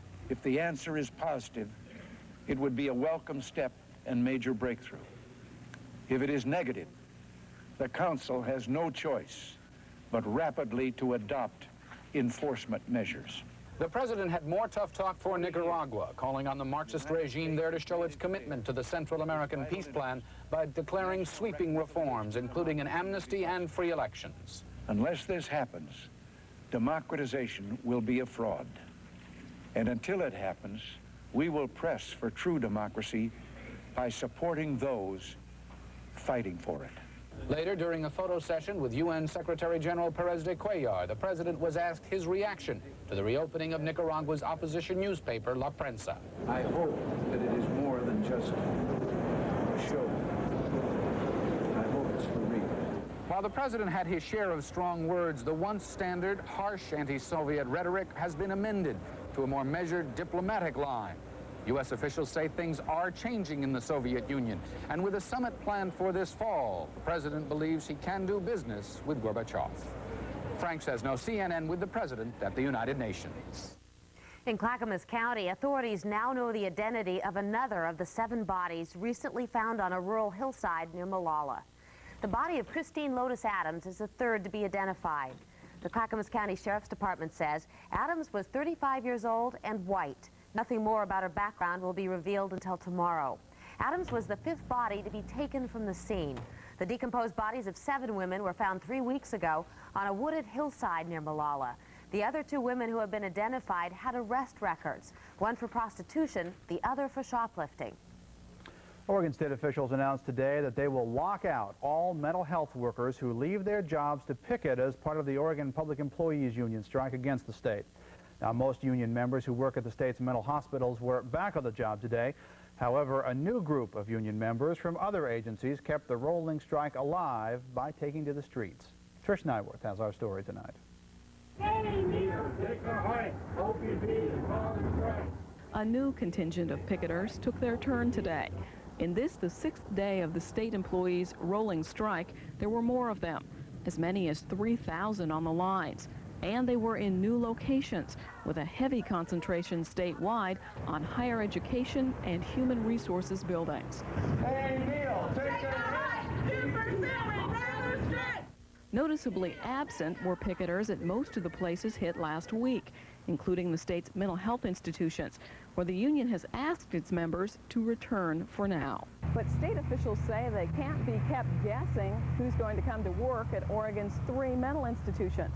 So, as of tomorrow, they've decided to institute a new policy that they've been talking about.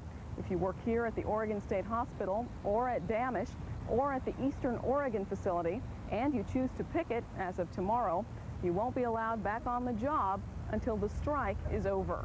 State officials announced the policy today, in effect as of midnight, and only applying to the 3 mental health institutions at this point.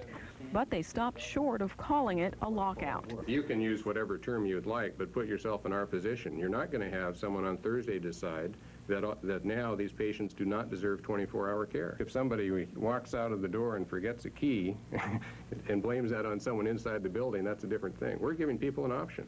Their care in wording may have something to do with the fact that union officials say this type of practice is illegal and are likely to challenge it. Does indeed sound like a lockout, and a lockout in Oregon state law is illegal as far as we're concerned. A selective lockout is illegal anywhere. I'm sure they will test it. I also think we will win this case, and I think we will win it very quickly, and the reason very simply is I don't read anything in the collective bargaining statutes, and neither does the Attorney General of the state, whose office gave us the advice, that requires us to injure or otherwise expose to injury patients committed to the state's care. Another abrupt end to contract talks this morning and an extended strike likely on the horizon make union officials think there is another reason the state is now planning a selective lockout. It's a continuation of some of the scare tactics that they started at the beginning of the strike, and frankly, our members are seeing it that way. In Salem, Trish Nyworth, the 10 o'clock news. And Governor Goldschmidt won't be attending the annual AFL-CIO convention starting in Seaside tomorrow. He says he's canceled plans to speak at the labor gathering because he wants to be in Salem if he's needed because of that strike. The governor also says his appearance could steer the meeting away from its original agenda. You see, the Oregon Public Employees Union is a member of the AFL-CIO, and representatives plan to be at that convention. The expansion of operations for a communications company will soon mean some new jobs for the Portland area. The parent company of Pacific Northwest Bell, US West, announced today it will headquarter a new organization handling communication services for government and educational institutions in Portland. So the critical driving force in this decision was the quality of life and I guess our perceived long-term ability to attract and retain employees. The new company will employ 50 professionals plus support staff, a workforce expected to double in 5 years. Total payroll will be in excess of $3 million a year. A site for the new U.S. West subsidiary has yet to be chosen. Well, a campaign was launched tonight to recall 2 members of the Hillsborough Union High School District Board. The board was recently forced to make drastic cuts following voter defeat of an operating tax. Florence Johnnick has the details. The recall is aimed at Hillsborough Union High School board members Stone Rose and Robert Carter. Both men have been forced to make tough budget-cutting decisions following repeated voter defeat of a $2.5 million operating levy. School bus service has been discontinued, there are no sports or after-school activities, and starting in January, class periods will be reduced by 1, resulting in the layoff of 45 teachers. So what we're really stuck with is making the best out of a bad situation. The recall is being spearheaded by Hillsborough businessman Roy Loudenslager, who himself voted against the levy. He says Carter and Rose have been unresponsive to voter concerns. The people do not believe that the amount of money that was requested was needed, or that the cuts that they are recommending or in fact implementing are the ones that need to be implemented, or that there are alternatives or ways of, through user fees or what have you, of at least softening the blow of it. Loudenslager says his group, the Committee on Representative Reform, will start circulating recall petitions next month. They need 3,400 signatures and are shooting for a mid-December election. In a telephone interview, Rose defended the cuts, saying he was just carrying out the wishes of the majority of the people. Carter could not be reached for comment. A third board member, Martin Butler, resigned last week in anger over voter defeat of the September 15th levy. In Hillsborough, Florence Johnnick, the 10 o'clock news.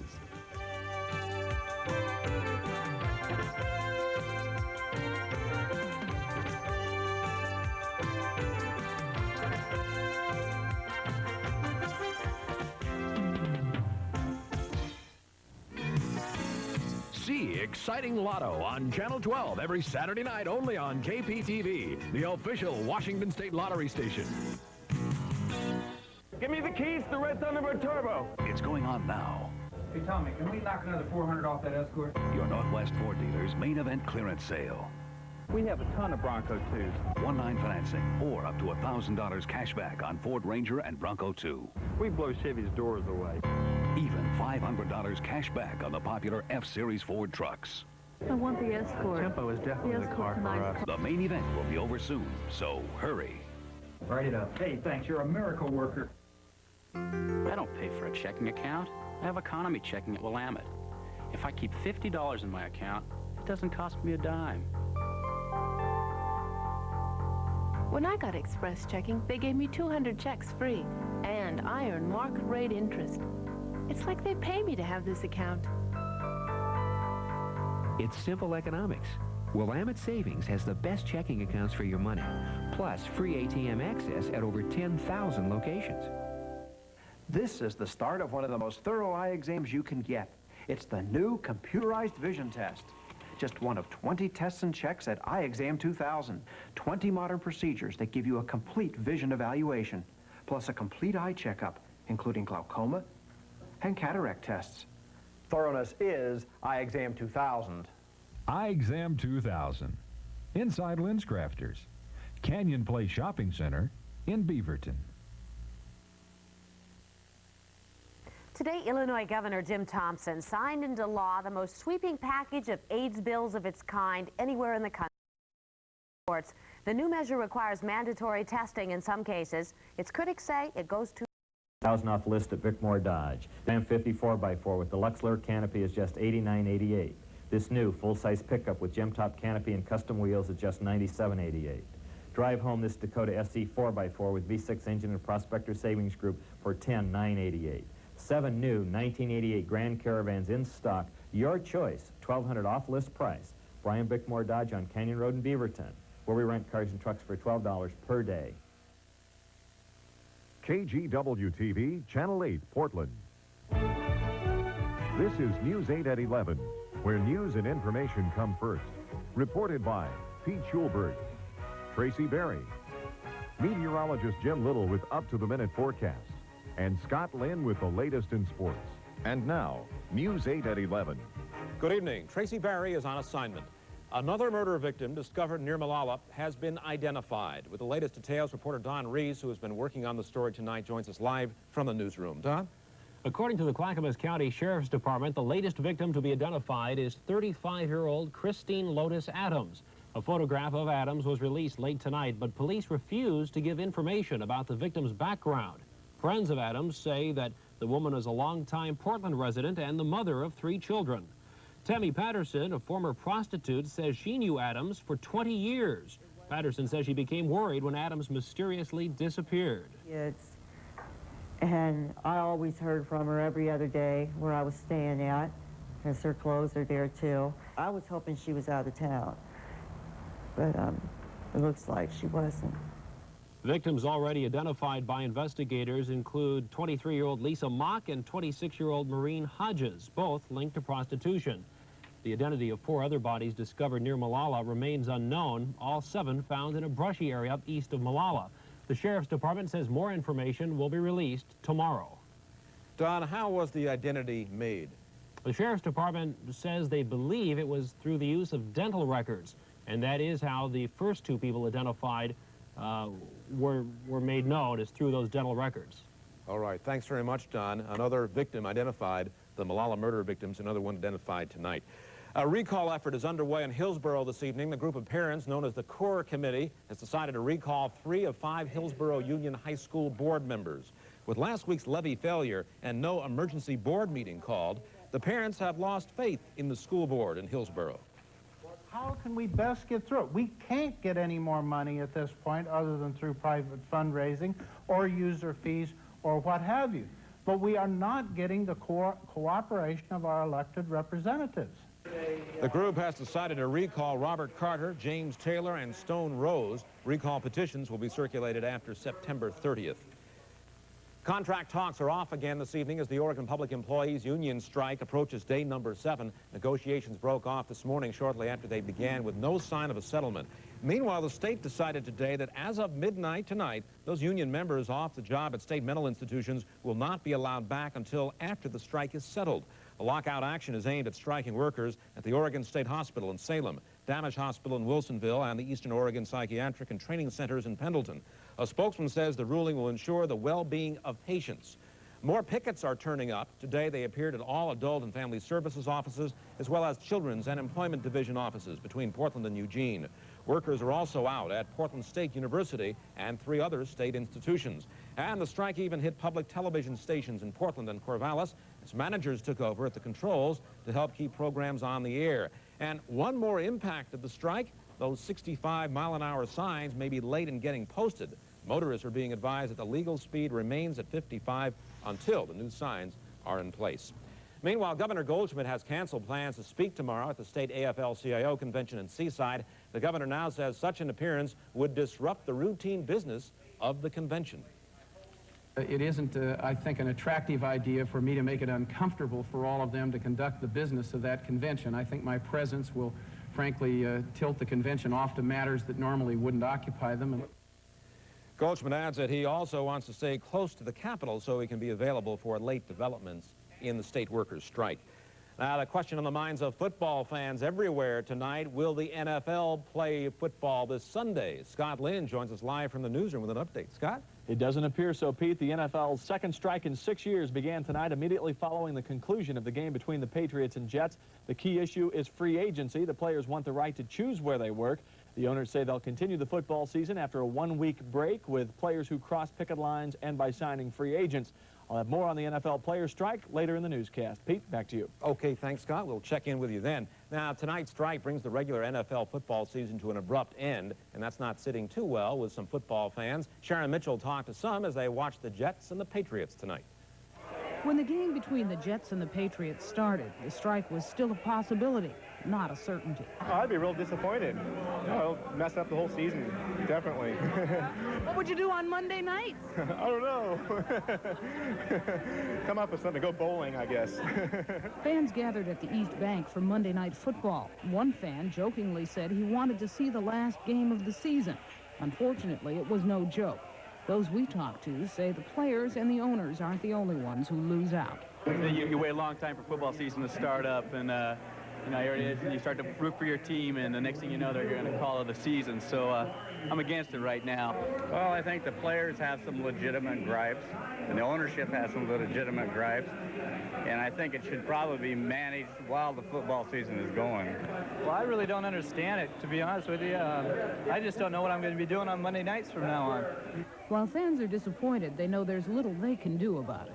I think it's a bummer for the fans, but, what are you going to do about it? If the United Auto Workers walked out on GM, you wouldn't be able to say much about it, and it's a business decision. I can understand the free agent side, and I can understand the owner's side, so it's, I don't really know what the compromise should be, but hopefully they'll come to one. The strike is also going to take its toll on businesses, like Gary's. It's bad for business. You'll get a real heavy turnout on a Monday night for the sports, especially for football. Although free agents and those who cross the picket lines will be playing in a week, Gary says it won't help him. He doubts if people are going to flock to the bar to watch free agents instead of the likes of Eric Dickerson. In Northeast Portland, Sharon Mitchell, News 8. The search for a new state medical examiner heats up this week. The board searching for a new administrator is set to discuss candidates. The state has not had a full-time medical examiner since Dr. William Brady was fired in 1985. Brady was fired for performing private autopsies and selling body parts. He later sued the state and the person who fired him, State Health Administrator Christine Gebbe. The court awarded him $300,000. Well, since then, several chief medical examiners have turned down the state of Oregon. Gebbe says few people are qualified for the position, which pays nearly $84,000 a year. Multnomah County announced today it will go the way of high-tech to help keep track of inmates released from jail. The county will be using a special wrist device that is already in use in some 6 Oregon counties. It works this way. A computer phones the person wearing the wristband at prearranged times. That person must then check in via telephone, placing the wrist device in the telephone coupler. Now, if the former inmate doesn't check in or doesn't check in soon enough, the supervisor in charge starts doing some checking. The program gets underway on October 1st. The State Ethics Commission is investigating former State Treasurer Bill Rutherford. The commission wants to know if Rutherford received any personal gain from a company that he later joined. It was June when Rutherford announced he was leaving the State Treasurer's job to work for ABD International, a foreign investment company. Because he had dealt with that company while State Treasurer, the speculation he may have used his position for personal gain. The Ethics Commission says it is possible Rutherford did business with the company based on a promise of future employment. The former state official could face fines of up to $1,000 per violation. Still to come on News 8, the U.S. attacks an Iranian ship in the Persian Gulf.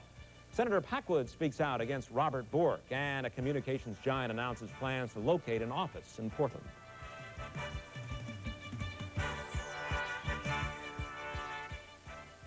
You don't have to look far to find some high-performance luxury sports coupes with impressive performance.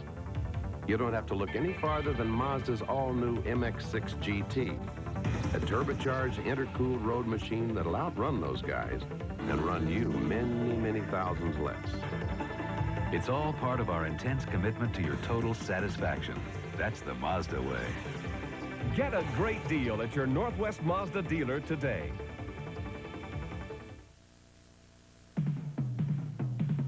Out in the country, out under the sky, working the land and finding life work. There's nothing like it on earth. Available at Moen Machinery Company, Crawford Olson Equipment Company, and Recreol Farm Supply. There's a difference when you're flying. Where are we going today? I'm going to Grandma's house. With someone who shows how much they care. I'm not going to go anywhere without you. A smile, a tone of voice, and the willingness to try. When you love to fly, it shows.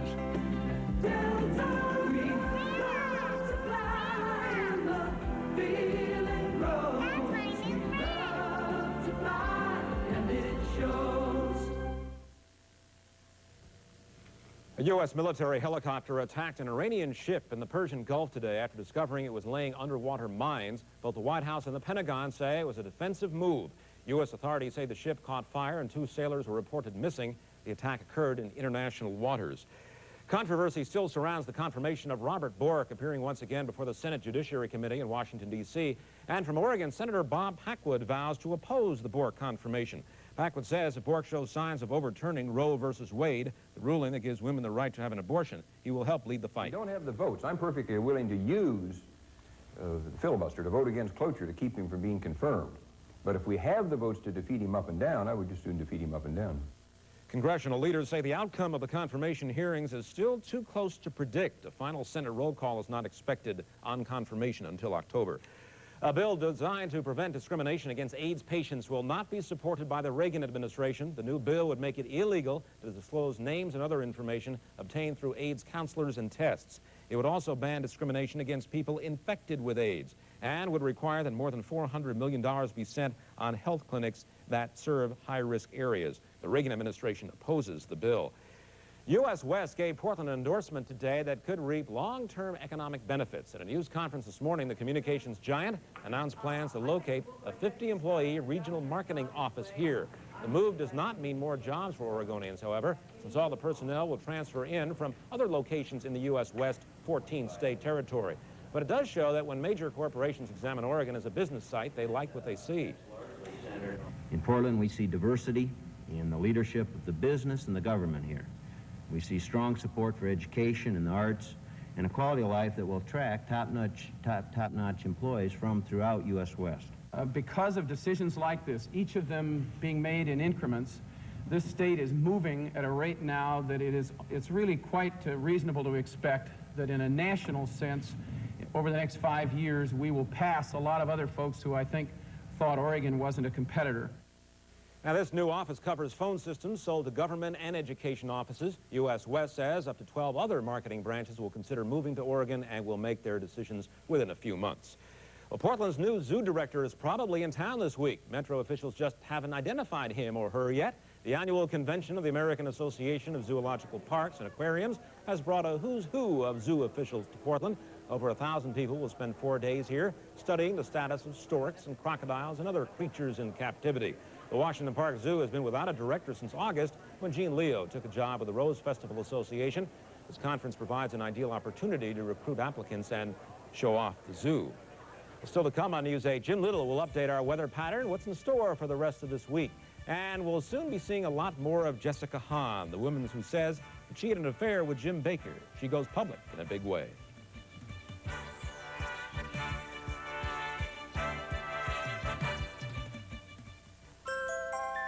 Why miss your sister in Munich when you can talk to her for a song? A 10-minute call to Germany can average just 71 cents a minute. Your voice will be music to her ears. AT&T International Long Distance. You don't have to fly to Tokyo to have a talk with your brother. Because a 10-minute call to Japan can average just 95 cents a minute. Don't let another day fly by without a call. AT&T International Long Distance. If you're trying to lose a few pounds and butter is out, you're gonna love this. Molly McButter. Now you can shake on the taste of butter for just 4 calories. Molly McButter. New Molly McButter Natural Butter Flavor Sprinkles. The taste of real butter with only 4 calories per serving. A very wholesome, 100% natural 4 little calories. So indulge yourself. Molly McButter. You've got Molly now. Share the love, there's no soup like Progresso. Welcome home, say hello, there's no soup like Progresso. When you taste Progresso, you know it. There's no soup quite like it. Progresso has that sunny Italian flavor, a special goodness all its own. KGW-TV, Channel 8, Portland. This is News 8 at 5, where news and information come first. Reported by Pete Schulberg, Tracy Berry, meteorologist Jim Little with up-to-the-minute forecast, and Scott Lynn with the latest in sports. And now, News 8 at 5. Good evening. Tracy Barry is on assignment. American naval forces in the Persian Gulf are in a state of heightened alert this evening as the U.S. government defends its attack yesterday on an Iranian mine-laying vessel. Now, tonight, at least 25 Iranians are in U.S. custody in the Gulf. They were the crewmen aboard the ship that was apparently laying mines in international waters. This was the first time that we've caught them red-handed. White House spokesmen say President Reagan personally approved the decision to board that Iranian mine layer. And tonight, the president says that the U.S. has not entered into a shooting war with Iran. We did what is authorized by law any place in international waters. Well, the Iranians are threatening to retaliate. Does that concern you, sir? Not really. This is a beginning for a series of events, the bitter consequences of which shall not be restricted to the Persian Gulf. Officials in Washington, D.C. are saying that they plan to return the captured Iranians as soon as possible. In that photo opportunity earlier in the day, Mr. Reagan said that the increase in Gulf tensions is solely due to Iran. Meanwhile, the attack on the Iranian mine ship got mixed reaction on Capitol Hill today. Most members of Congress applauded the Navy's success in stopping the Iranian mining of the Gulf. Other members see last night's incident as a deepening of U.S. involvement in the Gulf, which could lead to another undeclared war like Vietnam. It is so parallel to Vietnam, it is so imitative of Vietnam, that I think every mother and father of a young man or young woman in this country ought to be very seriously looking at this whole circumstance, expressing their views, because this could lead to conscription, could lead to all kinds of things, into full-fledged war. And we better take the steps now rather than waiting until after the fact and then trying to bail out. This incident illustrates the very fine line between a situation where hostilities are imminent and one where they are indisputably present. We have crossed that line in the Persian Gulf. A coalition of Northwest members of Congress, including Peter DeFazio and Mark Hatfield, are continuing their efforts to remove U.S. troops from the Persian Gulf by invoking the War Powers Act. Now, the War Powers Act would put the administration's Persian Gulf policy up for a vote in Congress. Joining us now live to discuss the increasing U.S. involvement in the Gulf and the region's volatile politics is Dr. Grant Farr, the director of the Middle East Study Center here at Portland State University. Dr. Farr, first of all, I guess everybody wants to know what all this means. Is the U.S. likely now to become more active in the Gulf? I really don't think the U.S. is likely to become more active. I mean, I can't see how increasing our forces will do much good, and I think the point what we're trying to make there is being made, and I don't think we'll become more active there. What is the point? Well, I think we want to attempt to stop the Iraq-Iran war by showing Iran that we're willing to exercise force in that area. We're making that point, and I don't think that more forces would help much there at all, and I don't think we'll get more involved. So do you think tensions will continue to mount or possibly back off because of the incident of the last couple of days? I think that I'm surprised that the incident didn't take place much earlier, and I don't think tensions will increase. After all, Iran really does not have much of an air force nor a navy, and it's hard to imagine that they're really in the mood for a military confrontation. They, of course, could cause problems in terms of terrorism and other kinds of issues like that, but even that I doubt. No, I don't think tensions will increase. Do you think that the U.S. action yesterday was premeditated, or was it a surprise and a reaction? Well, I think that it wasn't premeditated in the sense that I think we really did find that ship. We don't really know that, but I think that the United States, it's quite clear the United States was looking for an event like this to show our serious intent there. The question is, where do we go now? And I don't expect that tensions will increase, really, in the Persian Gulf. What about the war between Iraq and Iran? Well, any hope that that will come to an end anytime soon? Well, that's a serious question, and I think that there is some hope with the UN effort there, but quite frankly, the UN proposal does not favor Iran very much, and Iran is getting kind of the short end of that stick. And they know that and are not apt to agree to the present proposal. Now, the UN may change, and I think Iran would like to get out of it, but not on the conditions that the UN is suggesting now. All right. Grant Farr, the director of Middle East Studies Center at Portland State University, thanks for being with us tonight. Well, thank you very much. And shedding some light on the situation. In other news, family and friends of 35-year-old Christine Lotus Adams are mourning her death tonight. The Portland resident, last seen several months ago, has now been identified as a murder victim in Malala. Don Reese has the story. Life for Christine Lotus Adams was never easy. A longtime Portland resident and the mother of 3 children, Adams earned her living on the street. Last year, she was twice convicted of prostitution. Like many prostitutes, Adams tried and failed to leave the streets behind. I know that she has come in and talked to counselors and gotten service like referrals for food or referrals for housing, those kinds of things. Friends say Adams disappeared in the spring, but according to police, a missing persons report was not filed until late this month. I seen Christine on the streets. It was in March, I do believe, but I can't remember what night it was. We were both out there together. And after that night, I'd never seen her anymore. I was hoping she was out of town, but it looks like she wasn't. Those who knew Adams say they're shocked at her death and fearful investigators are not doing enough. I was really surprised. It's close to home, you know. She was kind of close to the family, even though she kind of wandered away, but she was very close to the family. People need to understand that they got a killer out there. They got some guy that's crazy, a maniac, and they need to, you know, hey, we need to do something about it, you know. Adams is the 3rd victim identified among 7 bodies discovered in the forest near Molalla. The first 2 victims identified, Lisa Marie Mock and Maureen Ann Hodges, were also from the Portland area and linked to prostitution. Investigators say the identity of the 4 remaining victims is a mystery. Well, the focus still is on identifying the remaining victims. That's one of their primary tasks right now. But in addition to that, they're following up leads, any kind of suspect leads they may have. Williams says once all the victims are identified, it will be easier to find the person who killed Christine Lotus Adams. In Portland, Don Reese, News 8. As Don just mentioned, all 3 of the Molalla victims had been arrested for, or rather had been linked to prostitution. 2 had been arrested for prostitution. And because of that, some of the women working the streets of Portland as prostitutes fear for their lives right now. Reporter Janice Weibel is standing by live with more on that. Janice? Well, Pete, the Portland prostitutes who walk these streets are afraid now because of the Molalla murders, and many of them are seeking help. The local office of the YWCA in the last 2 days has received at least 10 phone calls, and the prostitutes that are calling are afraid, and they want help.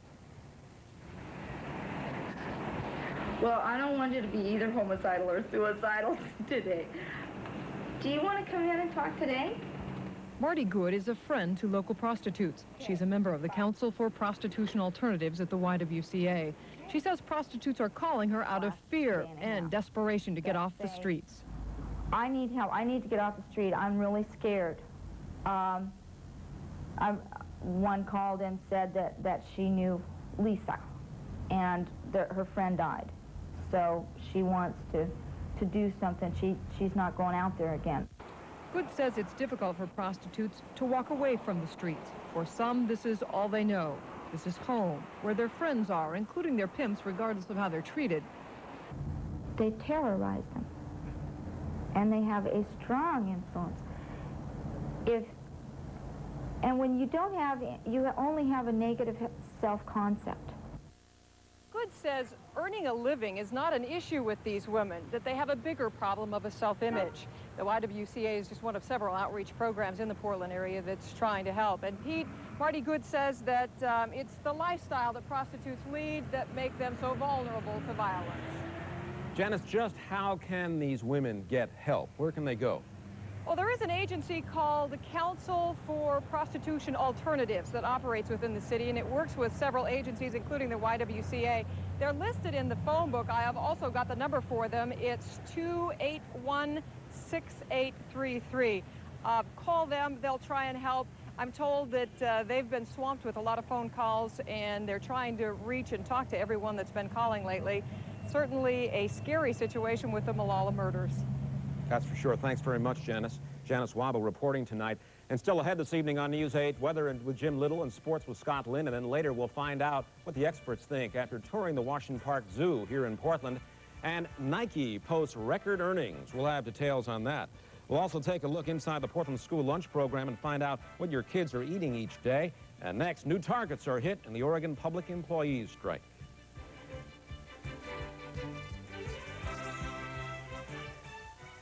Now this is something new. McCall's Service Protection Plan for people like me who depend on oil heat. This plan covers things other oil companies won't touch, McCall tunes up your entire heating system. They're on call 24 hours a day with no... Call us, 223. We'll be taking you to the highest heights for our last day on the road. Friday on Channel 8's PM Magazine, we'll meet Alan Watts, freestyle climber extraordinaire, who shows off his technique on Oregon's beautiful Smith Rocks. Then theirs is a love story both on screen and off. They play lovers and lawyers on the NBC hit LA Law, but an even bigger hit has been their marriage of 14 years. Hi, I'm Elaine Busby. And I'm Jack McGowan. Join us as our On the Road series continues. We'll be coming to you from Smith Rock State Park on Channel 8's PM Magazine.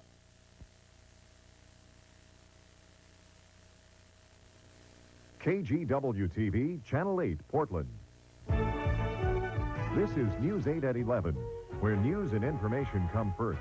Reported by Pete Schulberg, Tracy Berry, meteorologist Jim Little with up-to-the-minute forecasts, and Scott Lynn with the latest in sports. And now, News 8 at 11. Good evening. Pete Schulberg is off tonight. Well, the largest strike by state employees in Oregon history is over, and it's back to work tomorrow. Members of the Oregon Public Employees Union have been getting details about the settlement all day long, and as Sharon Mitchell tells us, many feel it's a good compromise.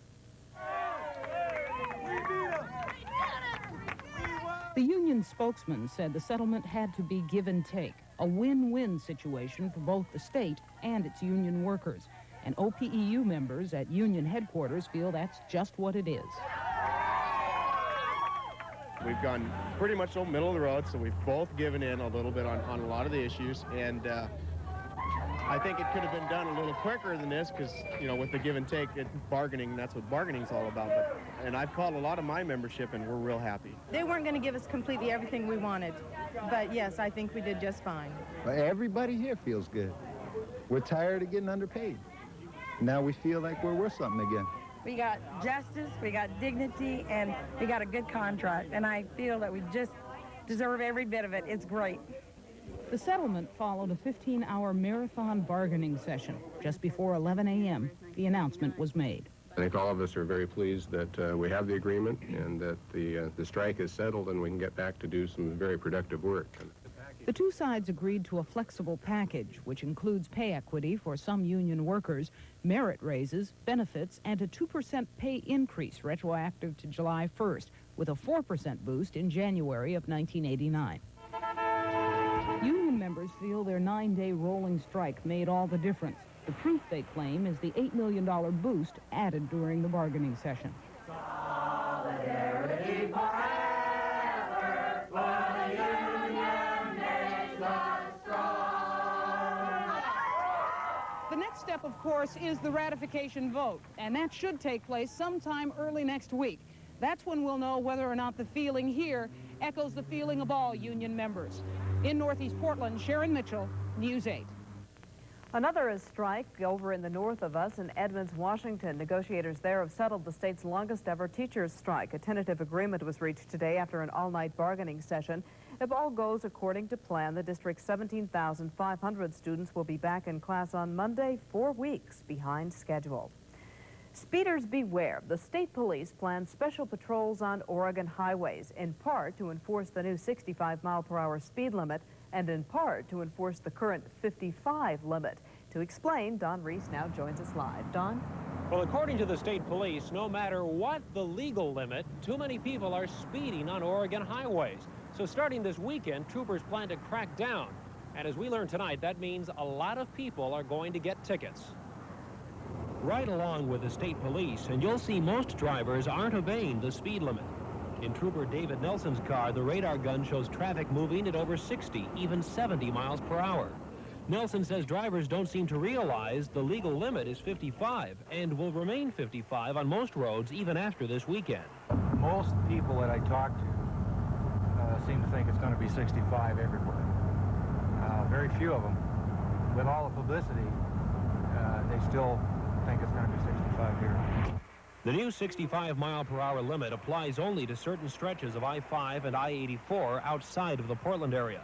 Just in case drivers don't remember that, the state police is cracking down. Especially this weekend, we're engaged in saturation patrols. We have special groups that will go out and specifically with the enforcement in mind on the freeways. Radar guns like the one in Trooper Nelson's car will help do the job. This device is one of 100 newly purchased by the state. Unlike some of the older systems, this model may be able to fool some radar detectors. These are a little more refined. The old ones through a larger pattern or a wider beam. These throw a narrower beam and are more precise. Don't say you haven't been warned. The state police says it has the staff, the radar guns, and the ticket books to slow you down. And once again, the speed limit becomes 65 on Sunday on some parts of I-5 and I-84. Not the stretch of I-5 you see behind me here. None of the highways in the Portland area are affected. Tracy, on Monday, we'll start seeing the new road signs go up announcing the new speed limit. John, what if you're caught going over 65? Are they going to give you any leeway? State Patrol says there's no grace period, no leeway. They say that 65 does not mean 70. All right. Thank you. Don Reese reporting tonight with a warning for drivers. Well, semi-trucks normally make their home on the highways, but this morning one turned up in the Columbia River. The 80,000-pound rig was submerged up to the top of its cab just off a boat ramp. Police say the truck was apparently stolen from a nearby locked area. The vehicle was so heavy, a special crane was called in to help hoist it out of the river. Damage to the rig is estimated at about $10,000 to $15,000. The truck was carrying a container of green lumber to be shipped to Japan from the port of Portland. Portland's port could see more economic activity if a visit by an influential congressman pays off. U.S. Representative Les Aspin toured the Portland shipyard this afternoon, the guest of Oregon Congressman Les Aucoin. Aucoin made the invitation because Congress may soon decide to send more naval ship repairs to Navy shipyards. Aucoin wants Congress to open up that work to non-naval shipyards. Aspin heads the Armed Services Committee. He says he owes Aucoin a few favors and says he'll see what he can do. Portland houses the largest ship repair yard on the West Coast. However, employment has dropped off considerably the past several years. Back in Washington, D.C., Idaho Congressman Richard Stallings tonight says he made a mistake when he loaned himself and a member of his staff money from his campaign fund. Now those loans are the subject of an investigation by the House Ethics Committee to see if the congressman did anything wrong. Stallings bought a new car with the help of $4,800 from his campaign fund in April, and he planned to pay back with 7% interest. And a month earlier, Stallings loaned a senior staff member $1,000, also to be paid back at 7% interest. Stallings insists that he did nothing wrong, but the House Ethics Committee isn't so sure. The committee is investigating Stallings for a possible violation of a rule that forbids members from using campaign funds for personal use. Still to come on News 8 at 11, it looks like a go for a U.S.-Soviet summit. A Northwest operation makes medical headlines. And it may not look very appetizing, but officials say it's safe enough to drink. The story on Portland's yellow water. Searching for the right rebate? Subaru dealers have one that'll make you sit up and take note. First, note the reduced clearance prices on 87 models. Then get $800 or $1,200 or $1,500 cash back on Subaru wagons, XT coupes, sedans, and 3-doors, front and 4-wheel drive. Clearance prices plus up to $1,500 cash back or 3.9 APR financing. Sit up and take note of Subaru today. What a day. Hi, Ann, what's for dinner? I want burgers and fries. Mom, you promised chicken tonight. And I want a juicy steak. So let's go to Caro's. At Caro's, we have something for everyone. Thank goodness. Like this deluxe breakfast combo for $2.39. A turkey stack lunch for $3.69. Plus chicken pot pie dinner for $4.85. Or a New York steak sandwich for $6.45. Come and see how much Caro's cares. Every second counts. Every shadow is the enemy. Every step could be her last. Marine Lieutenant Barbara Cutter is caught in the crossfire of a military conspiracy. They gave her no choice. She's giving them nowhere to hide. Rated R. Starts Friday at a theater near you. The U.S. Senate tonight set aside Friday for the showdown over the reflagging issue in the Persian Gulf. The vote could put a halt to the practice within 90 days unless Congress grants its approval. Meanwhile, tensions remain high in the Gulf. Crews there fear retaliation for this week's U.S. attack on a ship laying underwater mines. President Reagan again today rejected the suggestion. He invoked the War Powers Act. We are a step closer to a summit tonight. Today, Secretary of State Shultz wrapped up talks with Soviet counterpart Shevardnadze. The two will meet again next month in Moscow, where they'll set a date for President Reagan and Soviet leader Gorbachev to hold the high-level meetings. The EPA announced today that the toxic chemical dioxin is turning up in more places than originally suspected. The chemical was found in paper pulp made in 5 different plants. Staying on paper used to package many everyday items. The EPA says it is not clear yet if this poses a health danger. In what could be a big breakthrough for diabetics, surgeons today at the Oregon Health Sciences University performed the Northwest's first pancreas transplant. The patient is a diabetic listed in critical condition this evening. Now, if the transplant works, the patient will be free of injecting insulin shots in order to survive. Well, it may be a little yellow, but it's safe to drink. That's the word from Portland's Water Bureau as floods of complaints over discolored water keep flowing in. Authorities say discoloration is normal, but low reservoir levels this year make it painfully obvious, with water levels some 20 feet lower than the '77 drought. To help dilute the yellow color, the city's pulling water from underground wells. As much as half all daily use comes from the wells. The city says it will keep pulling the additional water until levels reach more normal heights. Former First Lady Rosalynn Carter flew to Portland today to dedicate a new drug treatment facility for women only. Always outspoken when she was in the White House, Mrs. Carter has been involved with women's issues for more than 15 years. Times are changing, so and there's so many more pressures right now. They don't have more problems than men. Their problems are different, and they're special. Carter spoke before dedication ceremonies for the Woodside Women's Treatment Center. A women's shelter is the object of a controversy tonight in Northwest Portland. A neighborhood group there is trying to stop the city council from moving this shelter from Old Town to Northwest 20th and Kearney. The city council today put off considering the appeal for 2 weeks because 2 of the city commissioners were absent when the vote was to be taken. We do need to have a hearing on this as soon as possible because we have some funding pending. We have some time flexibility, but we have some funding pending that would need to know of a final decision in this particular matter. The Burnside Community Council, which operates the shelter, says the area is safer than Old Town for the women and children. Well, if you're looking ahead to the weekend, Jim will join us for a look at what we can expect in the weather. And it's curtains up tonight in Portland on an opera full of tragic love.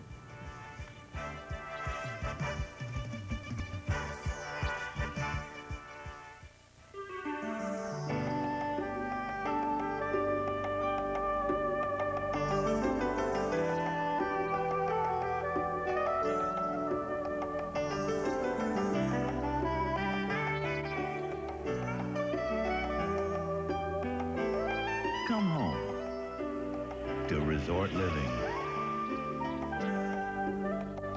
Charbonneau. Models open daily. Members of the jury, the accused stands before you on trial for his sins. Forgive me. I loved you all. Liar, you only love your dreams. Dreams are where a man invents himself. Is that a sin? Your life will be a great and lonely one. Father, forgive me. You belong to no one. I rest my case.